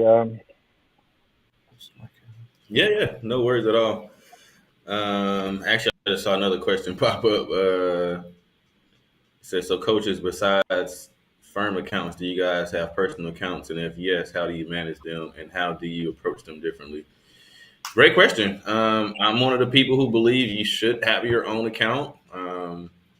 Right? Like these are great methods to be able to earn and to be able to leverage capital. But yeah, I mean, it's totally up to you. You probably want to put maybe a percentage into your personal account, and kind of approach it that way. Me, myself, I do that. I have it attached to my copier as well. Right. So I handle it the same way. There will never be a time, though, that I would take a riskier trade on like my personal funds account in essence. But that's just my approach, right? Like everyone can kind of maybe approach it slightly different, but yeah. And then of course I have my scratch the itch account, Michael. Yes, it's the same. Your high risk account, your casino account, right? Weekend account. Yeah, I also got a personal account, but I'm very conservative on that account. It's something that I'm trying to grow, almost like my retirement type of fund, if that makes sense, right? I don't touch it. Exactly. Grow it, and that's it. But I do like trading with prop trading accounts, that's for sure. We all have live prop trading accounts, by the way, with Hola Prime. So yeah, if you're new to the trading space as well, I think it's really cool if you join with a reputable prop trading firm. Point number one, right? Because there's loads of them out there, and they're not all very transparent either. Believe me, I've been with a lot of them in the past. Obviously, we also work for Hola Prime, so I'm not trying to put them in the best spot ever, and they're the best. They are great, fantastic, but it's out of experience. I've had so many bad stories about previous prop trading firms and stuff, and I must say that Hola Prime is probably the most transparent out of the lot thus far. But long story short, so I'm going on a tangent here again. Is that as a beginner trader, I think it does take a lot of that. Not say risk. Yeah, it does take risk off your shoulders trading with a prop trading account. But it's a good challenge, obviously, to first pass an account to see if you can actually trade. Depending if take a challenge account or you're trading a direct account, which you don't need to pass the phase. But we didn't have these sort of things. Well, I didn't when I started trading, and a lot of traders just don't have that capital to start trading with. So how do you actually, start trading if you don't have money? And obviously, the answer is trading with a prop trading account, right? So for you to get your foot into the door, prove that you can trade, I think there's nothing better, to be dead honest. Yeah, this is some of the best thing that's ever coming up in the space. Like prop firms, legit prop firms is one of the best things, in my opinion, has ever happened to traders. Seriously. Wow. Because you can have the best strategy in the world, but if you only have $1,000, you don't have any money, it doesn't even matter. You can't do anything, no, for sure. No, that's exactly that's exactly my story. I mean, I've never had the kind of cash to throw into an account, so the prop firms has been the saving grace for me. I mean, if it weren't for prop firms, I'd be having to rob a bank or something just to start a regular account. Look, like I'm from South Africa, for example, a $25,000 account. It's pretty much unattainable for anybody. Well, in the US, $25,000, it's a lot of money, but it's not as much as it is here in South Africa because of our exchange rate. Things are cheaper here. That is one heck of a lot of money. And I suppose a lot of people, different places of the world, you get brilliant traders that could be sitting somewhere, in the sticks or somewhere where they're not that well off, but that once they get involved in trading, then really the only way, like you said, Michael and Tiger, is to get involved with prop trading firms and use their capital to prove that you can trade, firstly, which is also a different story, right? Because the challenges are put out there to prove to the firm that you can actually trade. You have to prove yourself before you will get the funds. Obviously, the funds are not deposited into your account. You've got the buying power that they give you to then make profit with, hopefully, and then, withdraw those profits to do whatever you want to with it. So, yeah. Mm-hmm. Yep. Yeah, they're a godsend. Agreed. They really are. Agreed. It's one of the best things that could have happened to us. Like, seriously, I honestly think sometimes, for real, I wouldn't even be here, like in this specific place right now, if it wasn't for prop firms. This is able to expedite things dramatically due to prop firms. So, yeah, I think they're dope. Seriously. Just so everybody knows, if any, I've seen a couple times or so on like the Discord channel where somebody will complain about the news rule or this rule or that rule. But I'm here to tell you, I've done a ton of research on a lot of prop firms, and Hola Prime's not really doing any rule that's not already out there. As a collective whole, they have to do some of these crazy rules just to, keep safe, right?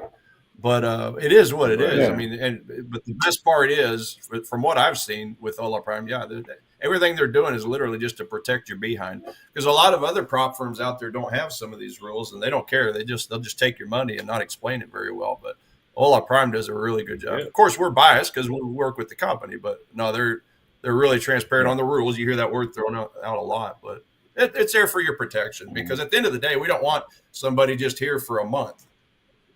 We want you guys to get good at those rules so that you're here for 5 years from now, 10 years from now. Yeah, no, So it's for the long you'll haul. benefit from that, right? Yeah.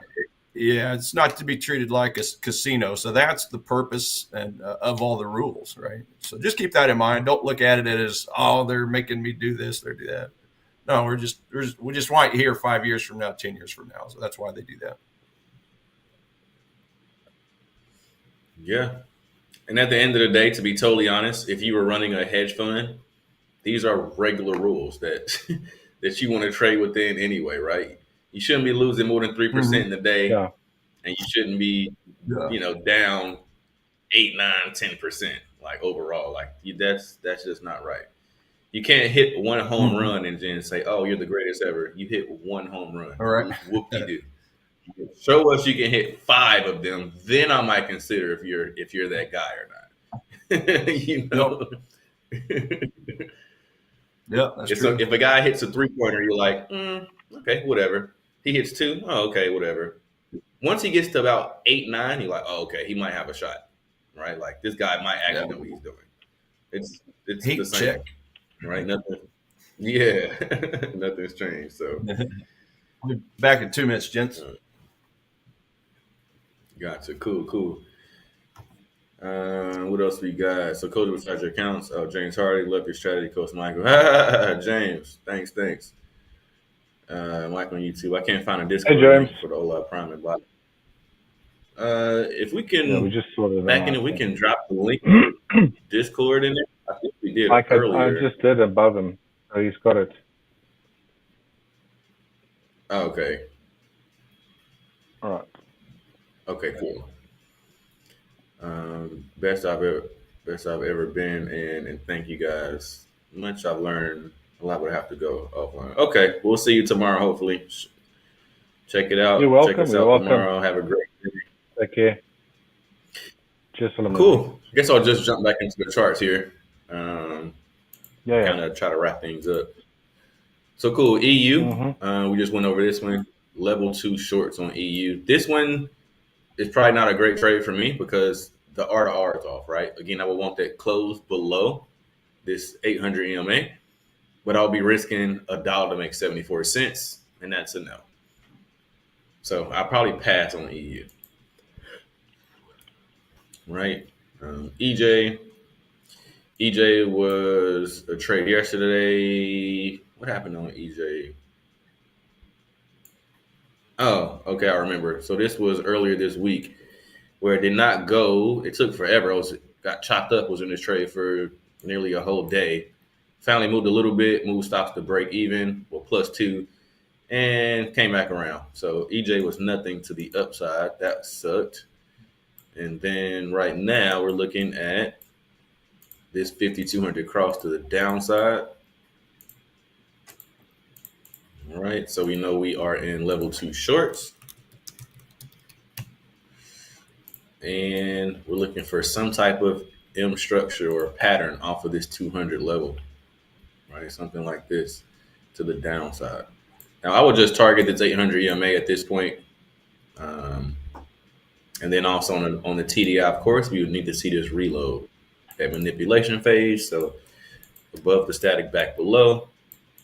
And then that trade or setup will look something like this. All right, barely a 1-for-1. So be careful with this. All right, super close. Might even want to target the low today. So 1.25, not bad, not the worst, not the best. But overall, I'm looking to take level 2 shorts on EJ. Ooh. EN, I'm not liking at all. I don't like this huge candle like this. We know we had NZD news that kind of messed up things a bit, so I'm staying away from these for the most part unless it sets up pretty clean. So EN for me is nothing. I wouldn't be interested in this at all. Yeah, all EC. the New Zealand and Aussie pairs are kind of going through that sideways range, trying to figure out what they want to do, aren't they? Yeah. For the most part. And I want no parts of it. No part. That's right. Yeah. You Michael, figure it out, man. Let got me a know. question here from Ayub. Uh-huh. What is Asking, don't you think the 1 hour is too much? I suppose saying that it's too high. Don't you think that smaller time frames would be more tradable? Yeah, so I can see that point of view. For me, smaller time frame, you get 15, 1 minute, that's noise, right? It's all I really just right. If you're too close to the action, I like to use the correlation, the analogy. You're just right tree, and she's like, "Oh, it's a tree right here," right? And you think you see one tree, but in actuality, whole entire forest, way too close to notice what's going on, in my opinion. And again, I'm not a scalper either. Maybe if I was a scalper, I would probably cut it down to the 5 or 1. But since I'm a day trader, I'm an intraday trader, right? I'm opening and closing positions in the same day, 90+% of the time. 1 hour is home for me. I'm measuring down to the 15. Your personality, your time constraints, all those sort of things, right? So, Yep. So I see your take. Maybe if you're a scalper. Yeah. No, you're right. The lower you go, the more noisy it gets. When in doubt, zoom out. That's the higher time frames are where you know the better when you're talking about trading with the banks, trading with the institutions. You got nothing but retail traders on the smaller end, right? So it's just like you said, a lot of noise. Harder to find the trends, but it's still possible. It's just not as. It's just a little more difficult, I think. Yeah, personally. And again, I just think that's more for you shorted the euro NZD based on the 15-minute time frame. That's perfectly fine. You need to do what you need to do. That's your strategy. Work on a 15-minute time frame. You know, it's personal preference. What is it you're trying to achieve? Like I said, your time constraints. Do you have a lot of time watching charts all day long? Do you want setups all the time? You know, it depends. Coach Michael, like what he's doing here at the moment, is looking for opportunities based off his time frame, his preference, and that's it. You know, and maybe not trade, you know, every single day, but being comfortable in finding a trade now and then that he knows got a high probability of working out, and that he's comfortable in trading because he's got, you know, the confidence, should I say, in his strategy and his abilities to do that. Now, I'm the same. I also look at high time frames and identify my areas, and I wait for price to hit it. We're a bit more swing traders. I think there's another reason why we use a little bit of higher time frames. You could probably try to scalp. You probably didn't ask about scalping, but some of these markets. But I think the futures are way more conducive to scalp the market, in my opinion. Yeah. Just because That's what I was going to say. You know, once you buy a contract, you generally get the price that you want. The bid and ask spread's like minute. Whereas if you have to deal with wider spreads on Forex or CFDs, you know, the price got to move that spread distance before you start making profit, you know. So depending what your objectives obviously are. So I think we a bit more swing tradey, day tradey type of vibes. So hopefully that's true.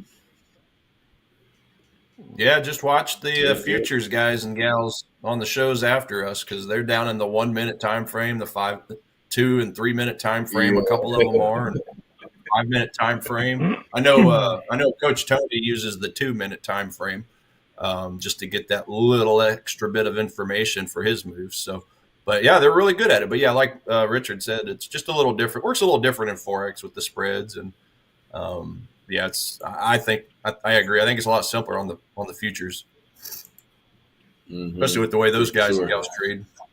Yeah, good stuff. Yeah. In and out. Yeah, super fast lightning trades. fast. Yeah. Right.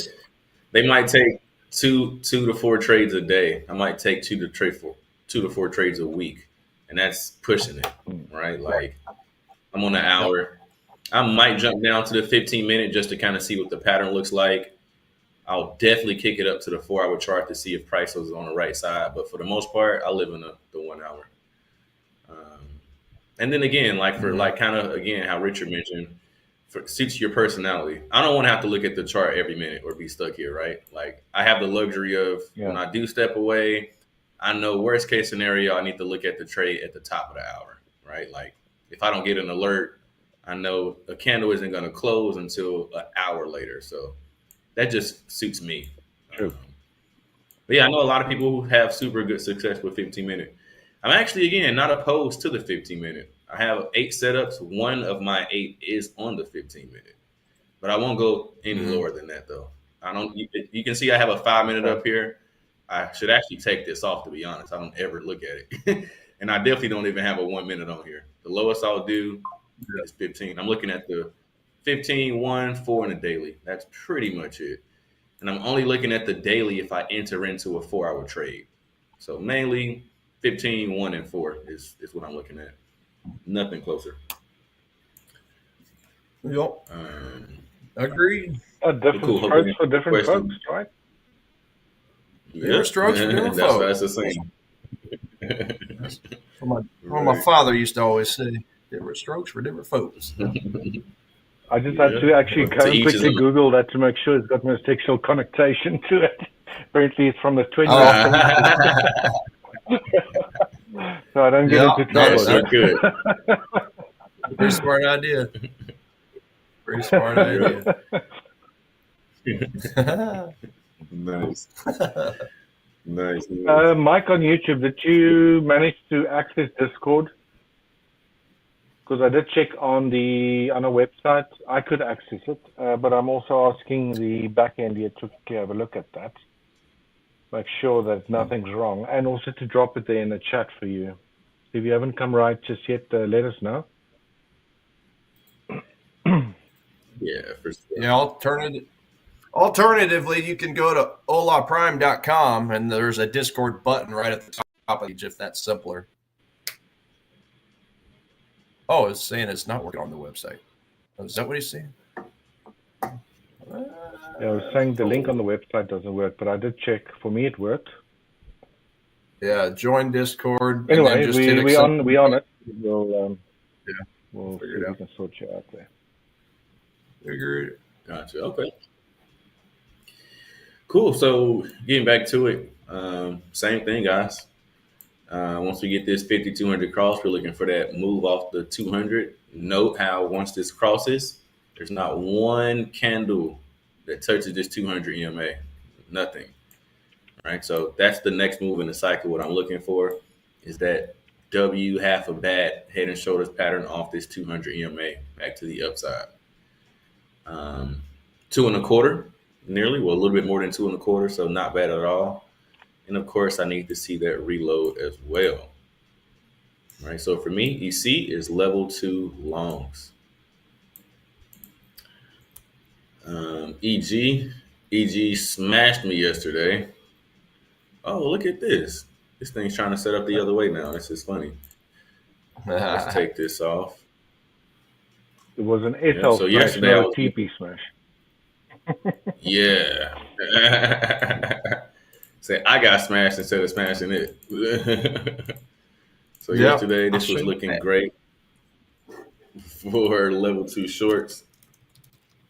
Right, I was looking for some type of structure off of this 200 EMA, which I thought I saw a head and shoulders pattern right here off this 200. I was a little bit trepidatious about this part here, but I took it anyway. And sure enough, this thing turned right back around and went the other way. Yep. So this is one of those. Oh, Salam Muzi left. But yeah, this is one of those things where I literally forgot that I took this trade yesterday. I thought I took EJ, but that was Monday. So it really wouldn't affect too much It's on to the next one, right? And even if you would have tried to wait, how I was trying to see if this is the shoulder, head, there was never another shoulder that kind of appeared. So I was just wrong on this one. I should have just waited for the larger structure to appear, which it never did. And that's just that, right? But at this point, now this has turned all the way around to the, to the other side. So I'm looking for, this is level 2 longs at this point. I'm really hoping it sets up so I can get my damn money back from this trade. Level 2 right. So at this point, okay, we won't split the 1 hour chart. So yeah, something like this back to the upside, right? With that reload, of course. And we're looking for something like this, going back to the upside on EG. So EG for me is level 2 longs. And this is a 2-for-1, so nice. Nowhere near setting up for the simple fact that, again, the market baseline is way above the static. It needs to come all the way back down here to be able to create that reload. So right now, just watching it, nothing just yet. But EG for me is level 2 long.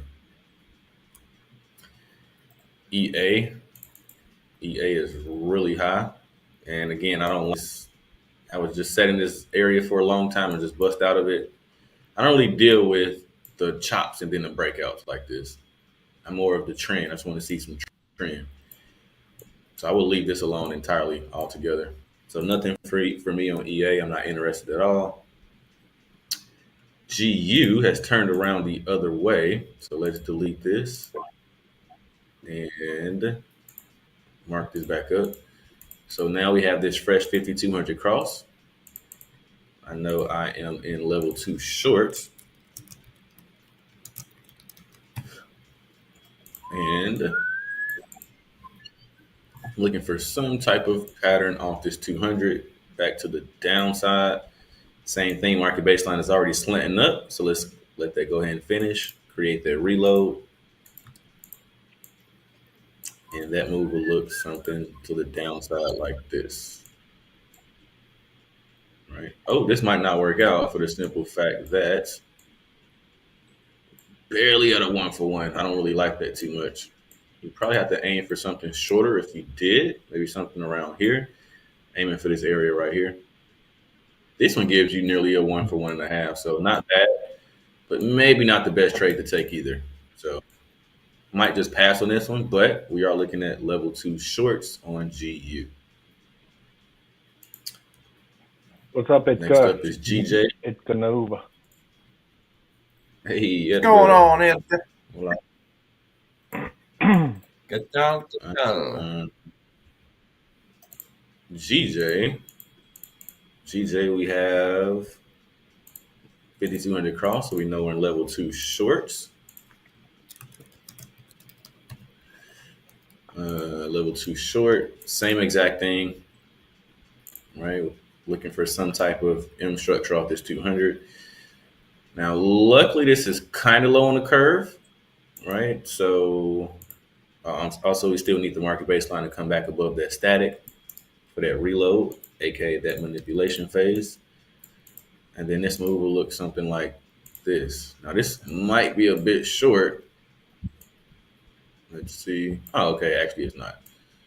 So never mind. No matter what, though, once price gets to this 800 EMA, you definitely want to have your stop loss to break even, just in case it bounces off that level.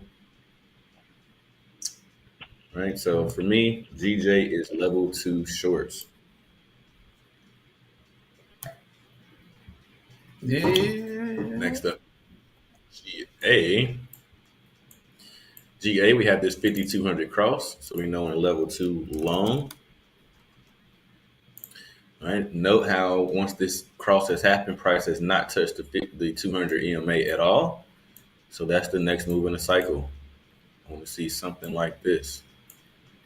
Targeting this ADR high, stops below the swing. Market baseline is not below this. There's no reload yet, so we need to see this come on down. Create this reload. That move will look something like this. Right? This is a 3. Risking $1 to make $3.66. Now that's what I'm talking about. This would be a good one. What's your entry price on that one? This is around 808.30. That is exactly where I have mine. You had it on 2.08299. That's exactly where mine's at. Yeah. I'm not surprised. To the pipette, Richard. To the pipette. See, we're making pipettes great again. Yes. Nice. Nobody says it. I'm going to say it. Now, we got to make sure you're watching GA. Even if you don't set up this week for next week, we got to make sure we pay attention to that one. That'll be nice. Yeah. Sweet. Next up, we got GC. GC is nothing for me. This is level 3. I'm staying away from this. I can tell it's just sitting up here. This is that Chop City level 3 that you tried that I literally do not want to trade because this thing can sit up here as long as it wants. Forever. I'm not interested to do something like Endeavor. Right.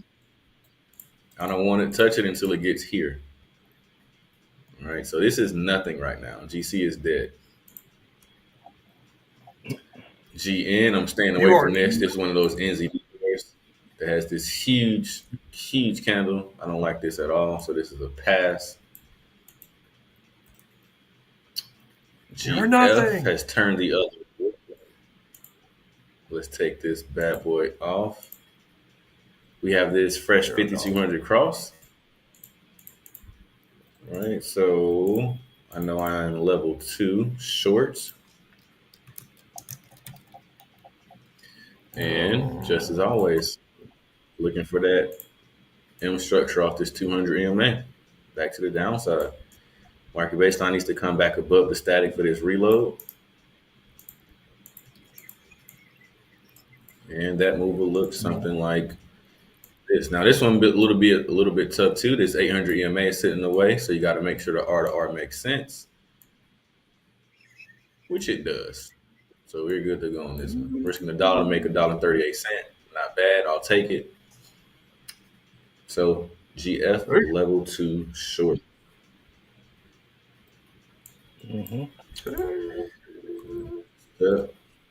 USD CAD. USD CAD is nothing. This is way too high.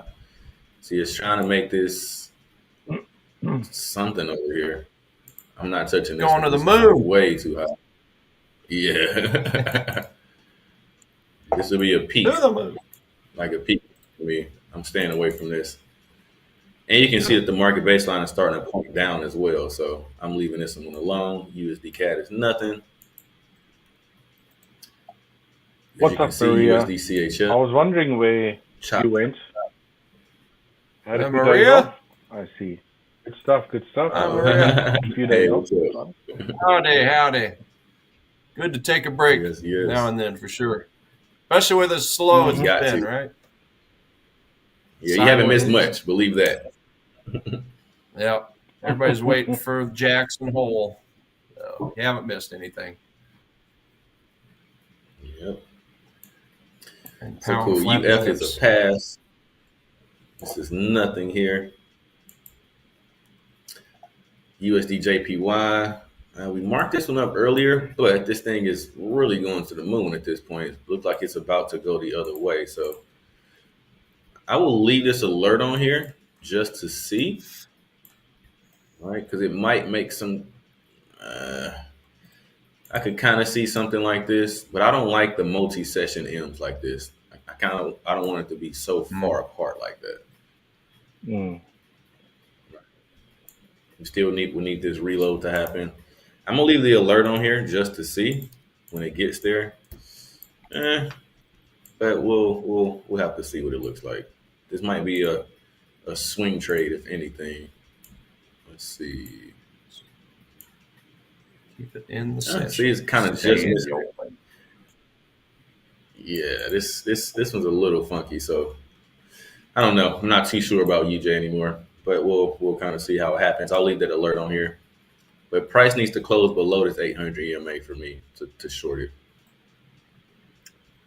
So, not sure about UJ just yet. AUD CAD is pretty easy to see. We got this fresh 5200 cross, right? Level 2 shorts. So, we're looking for some type of pattern off this 200 to the downside. Once again, price needs to close below this 800. 2.25. I'll take that. Looks good to me. There you go. Plus, we need to have to reload, of course. All right, so level 2 shorts on AUD CAD. NU is dead. This thing is low now, and once again, I'm not taking any of these trades on NU that has this huge, on NZD that has this huge candle in either direction. So this is a pass. Note how once you got this huge drop, what did it do after this? It just sat here, right in the same area. You gotta leave this alone. Leave it alone. Leave it alone. Leave it the hell alone. Yeah, if you jump in this, you know what's gonna happen. You're gonna get chopped up. You gotta let it finish doing its thing. That's right. Okay, so nothing on you. Same thing on NC. This is a pass as well. Chop, chop, chop.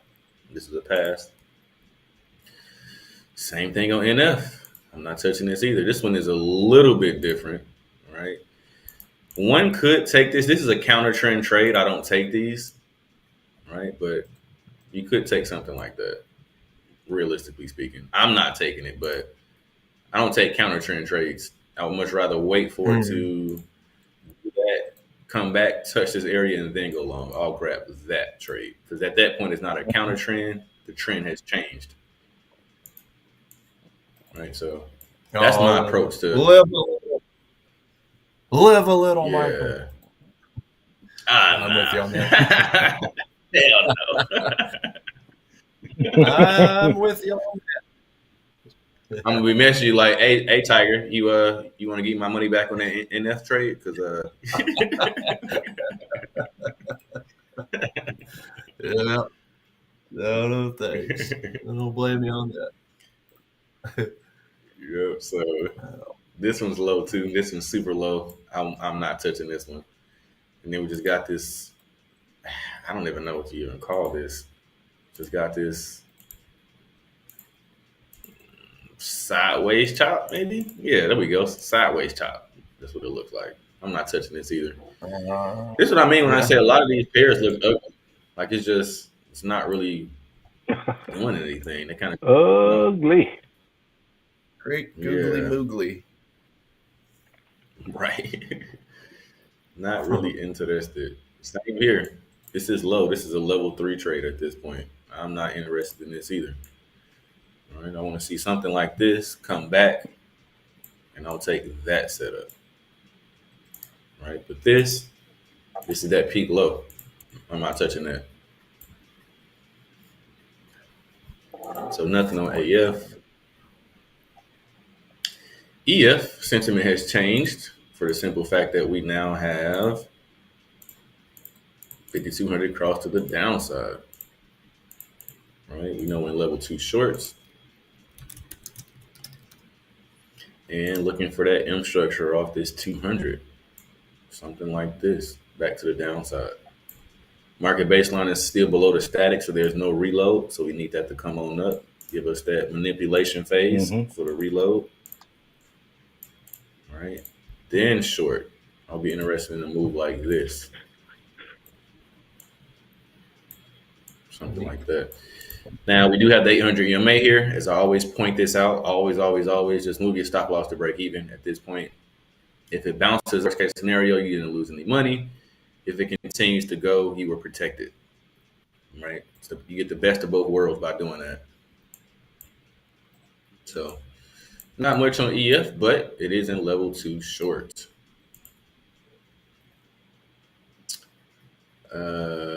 Cat Yen. Yeah, Cat Yen is low, really low. You can tell. We look all the way back here. We already have the structure off the 200. We already had another structure off the 200, which is not good. I wouldn't take this. I would much rather wait for this to turn around and go the other way. Same thing. I'm interested in this move. So nothing on CAD yen. FJ, whoa, FJ looks crazy. I'm just leaving this one alone altogether. Yeah, right. Yeah. It's ugly. All right.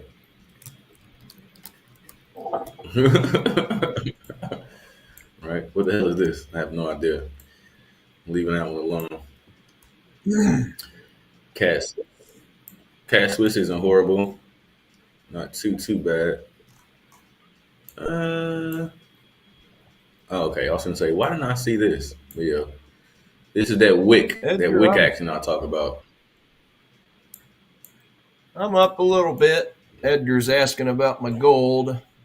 Looks like I'm up about $3 or $4 per thing at the moment. Okay. Bought in at 33.31. I'm sitting about 33.34 You'll miss out right with now. your fat fingers. Yeah. Yeah. It got down to within one pipette of my stop loss and then completely reversed. I thought that was quite funny. Yeah, I love it when that happens. It makes you stress out a little bit, and then it's like, oh, thank goodness. So, yep. That same thing happened to me on EJ this week. What's that? Yeah, the same Yeah, exact was the one that you nearly got. Yep, getting super close to the stop loss and pulling right around. That happened early today on early this week on EJ. What? It didn't stress me out because I wasn't watching it. I just let it be because I was looking at some other things. Had I been watching it, it would have tapped. Watching Michael. Yep. Well, I'm looking at a couple other potential trades. $0 possible. Nice. Yeah, we can show them. I got two more, I believe. So looking for Cat Swiss level 2 shorts. Price hasn't given us that reload or structure off the 200 yet. And then these last three, as I always point out, not good at all. We got this huge run up on AN, so I'm definitely not touching this one. AJ is low on the curve, right? I'm looking more for, this is peak low, so I don't want to see that. I'd much rather take this move here. So nothing on AJ. And then NJ, same exact thing. I'm not touching this with this huge wick here, so that's a pass. So yeah, not much at all for me, guys. Like that's really it. The closest, if there was a closest, it would be that gold lump. Right, that's pretty much it. So cool. That's pretty much it for me. Yeah, guys, we got about 15 minutes left, or just over 15 minutes before the session stops or finishes or ends. Tiger, do you have anything to show there? I think Maria asked about gold. I could quickly show what I have in gold if you want me to. Cool. Give me a quick sec, guys. I'll just refresh everybody on the fundamentals. But yeah, Richard, if you wanted to show, that's totally fine. So gold, Maria, I know you probably weren't here earlier, but yeah, I've got gold as a bullish overall score. I mean, it's got some pretty good economic data. Excuse me, that's favoring gold. So it's not really being helped out much by the retail positioning, the trend. Obviously, it's been sideways. The GDP report has kind of went against the bullish narrative for gold, but when you look at all the other reporting, all the PMI data, the inflation data, the employment data, interest rate data, and then the seasonality, all that's benefiting a bullish bias for gold. So I lucked out. I did get into a trade by mistake earlier on gold. I preloaded the trade, and I didn't mean to. I was just watching the price action, but it did hit submit. So I thought, well, this is divine intervention. He must have pushed the button through me because it wasn't me. But no, I'm accidentally in a little bit. The central banks Yeah. have slowed purchases, and the jewelry buying in India and China has dropped sharply. So, yeah, in the bigger scheme of things, that's probably true. It is true. I'm sure you know what you're talking about. Just in the bigger scheme of things, I'm still working under the assumption that we're dealing with a pretty large, time-consuming triangular pattern.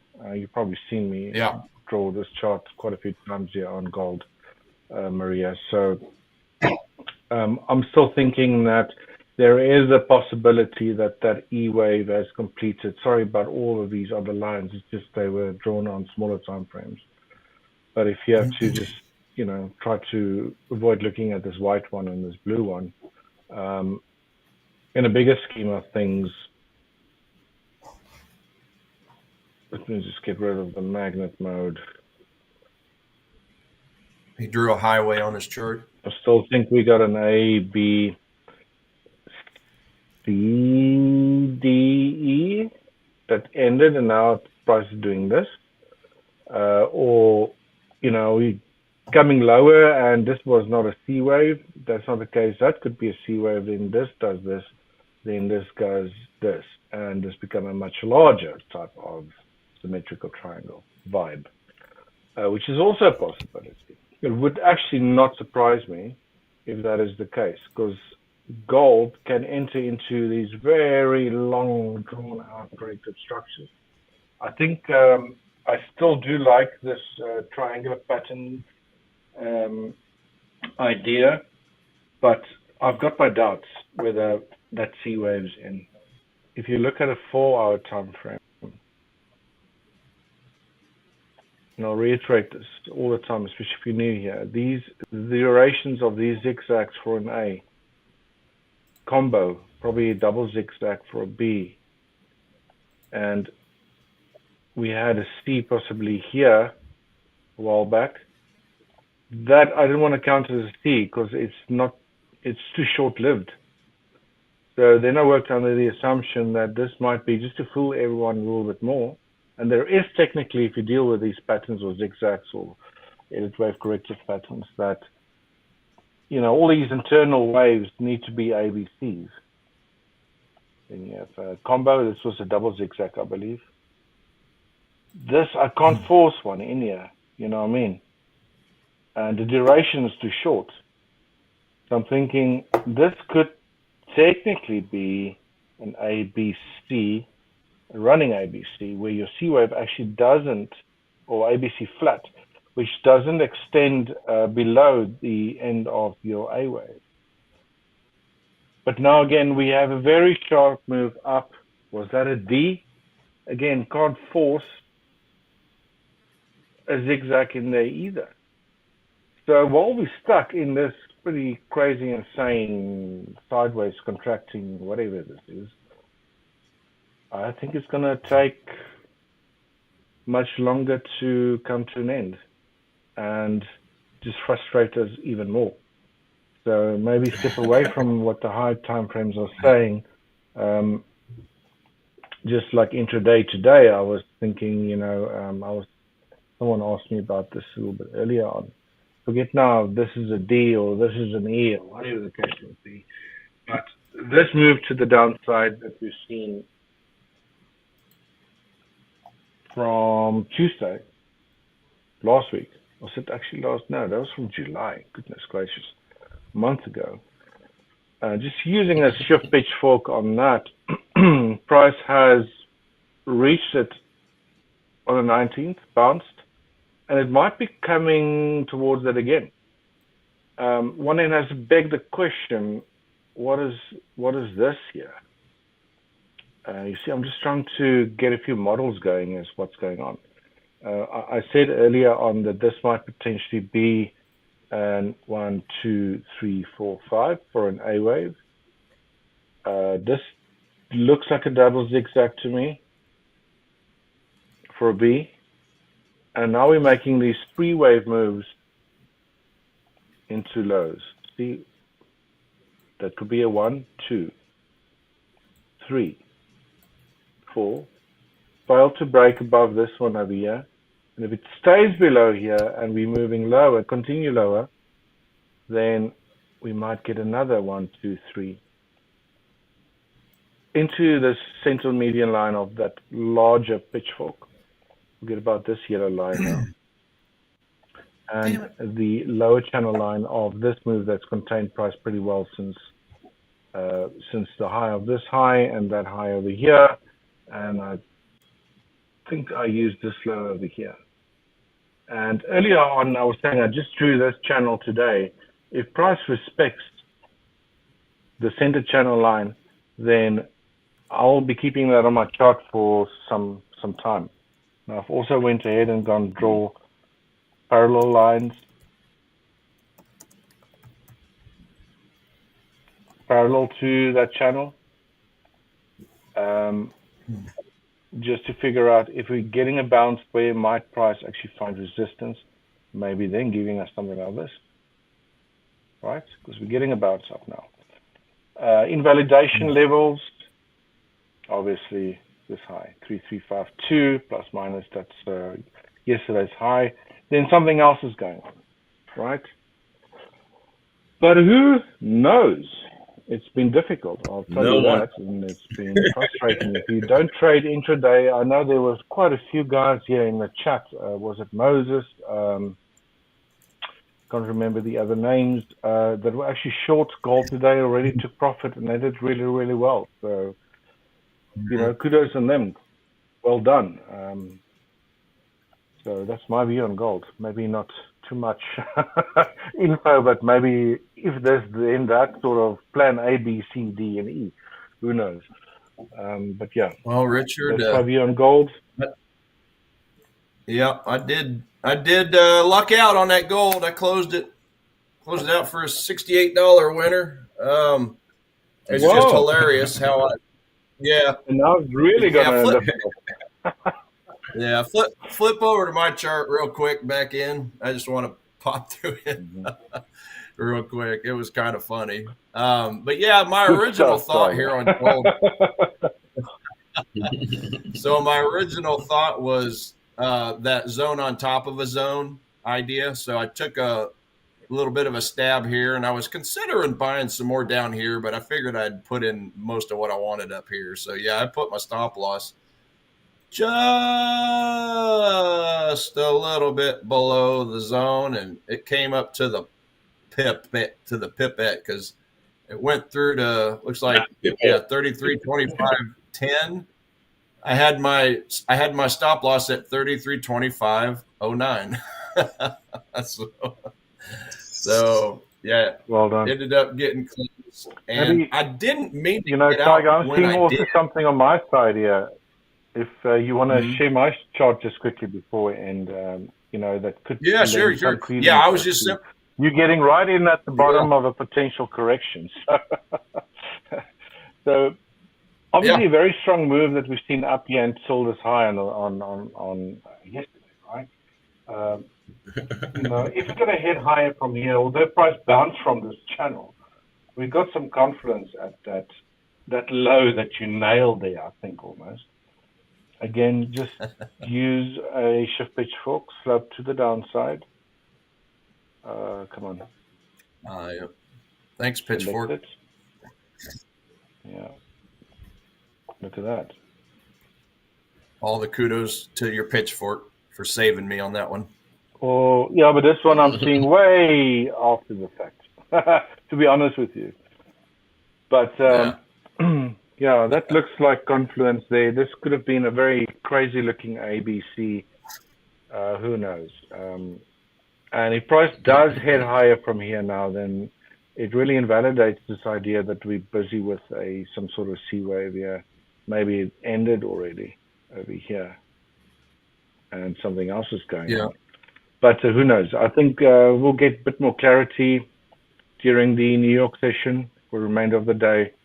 We obviously look at gold a lot during these sessions, so let's see what happens. But yeah, Tiger, maybe you got into the actual low. Well, you did get into the actual low, potentially of today. We'll see.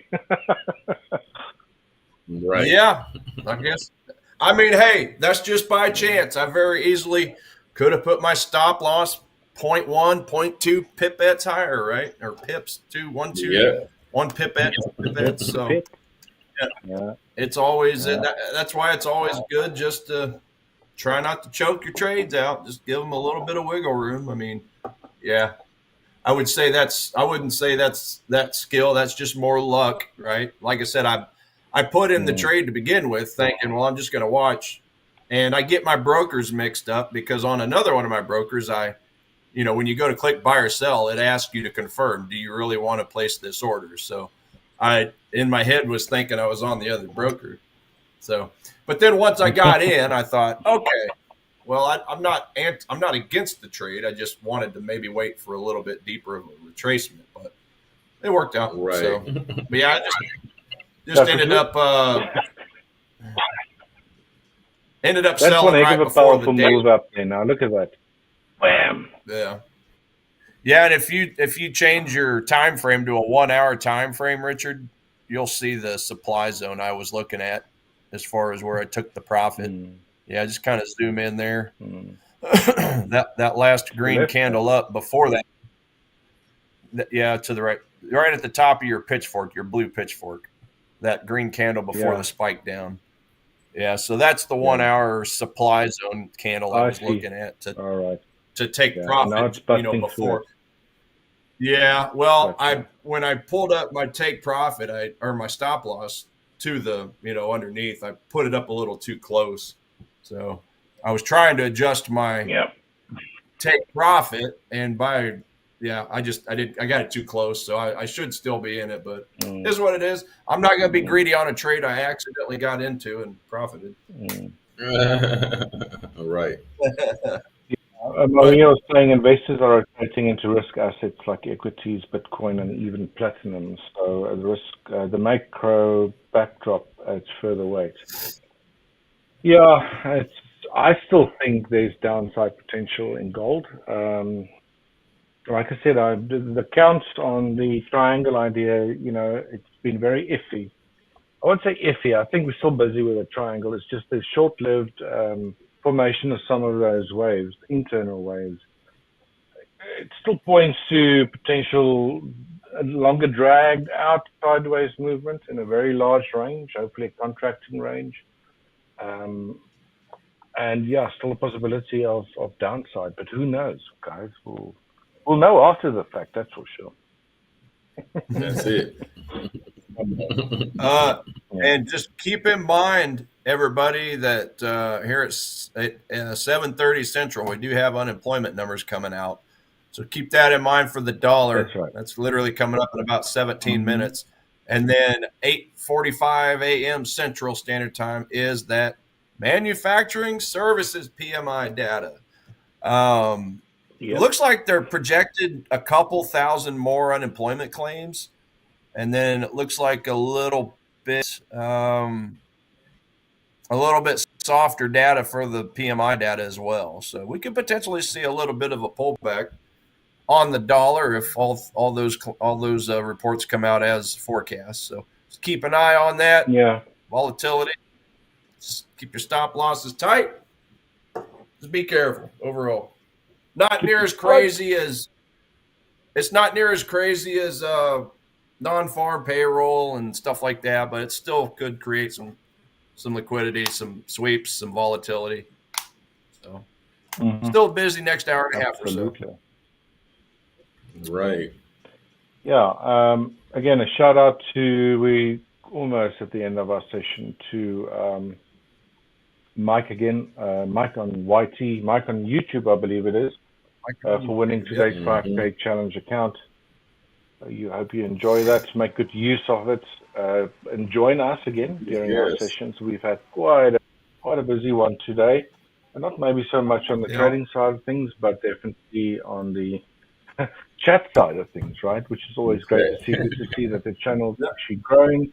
Again, guys, we're doing this all for you, so please spread the news far and wide. Come and join us during our next session. Stay tuned for the next round of coaches. We're going to be doing 15 minutes after now. We have Coach Paul and James doing the pre-market session, and then they'll take us into the New York session with the futures guys. So do stay tuned. If you haven't won yet, make sure you followed all those steps that we talked about previously, and you might be in line for today's 25K challenge account price, which is up for grabs during the YouTube session. So from our side, guys, I think that's it. Any closing thoughts? Hopefully with a bit more action tomorrow. As Tiger was saying, keep an eye out on the economic news events. From my side, yeah. Have a great rest of your day. Gonna be a lot of popcorn trades of the day tomorrow. Get your popcorn ready. Good stuff. All right, y'all. Awesome. Right, guys. Thanks for joining, and thanks, Michael and Tiger, for your contributions. We'll see you guys tomorrow. Take care, stay safe, and goodbye. Peace. Hola Prime. Trade with transparency.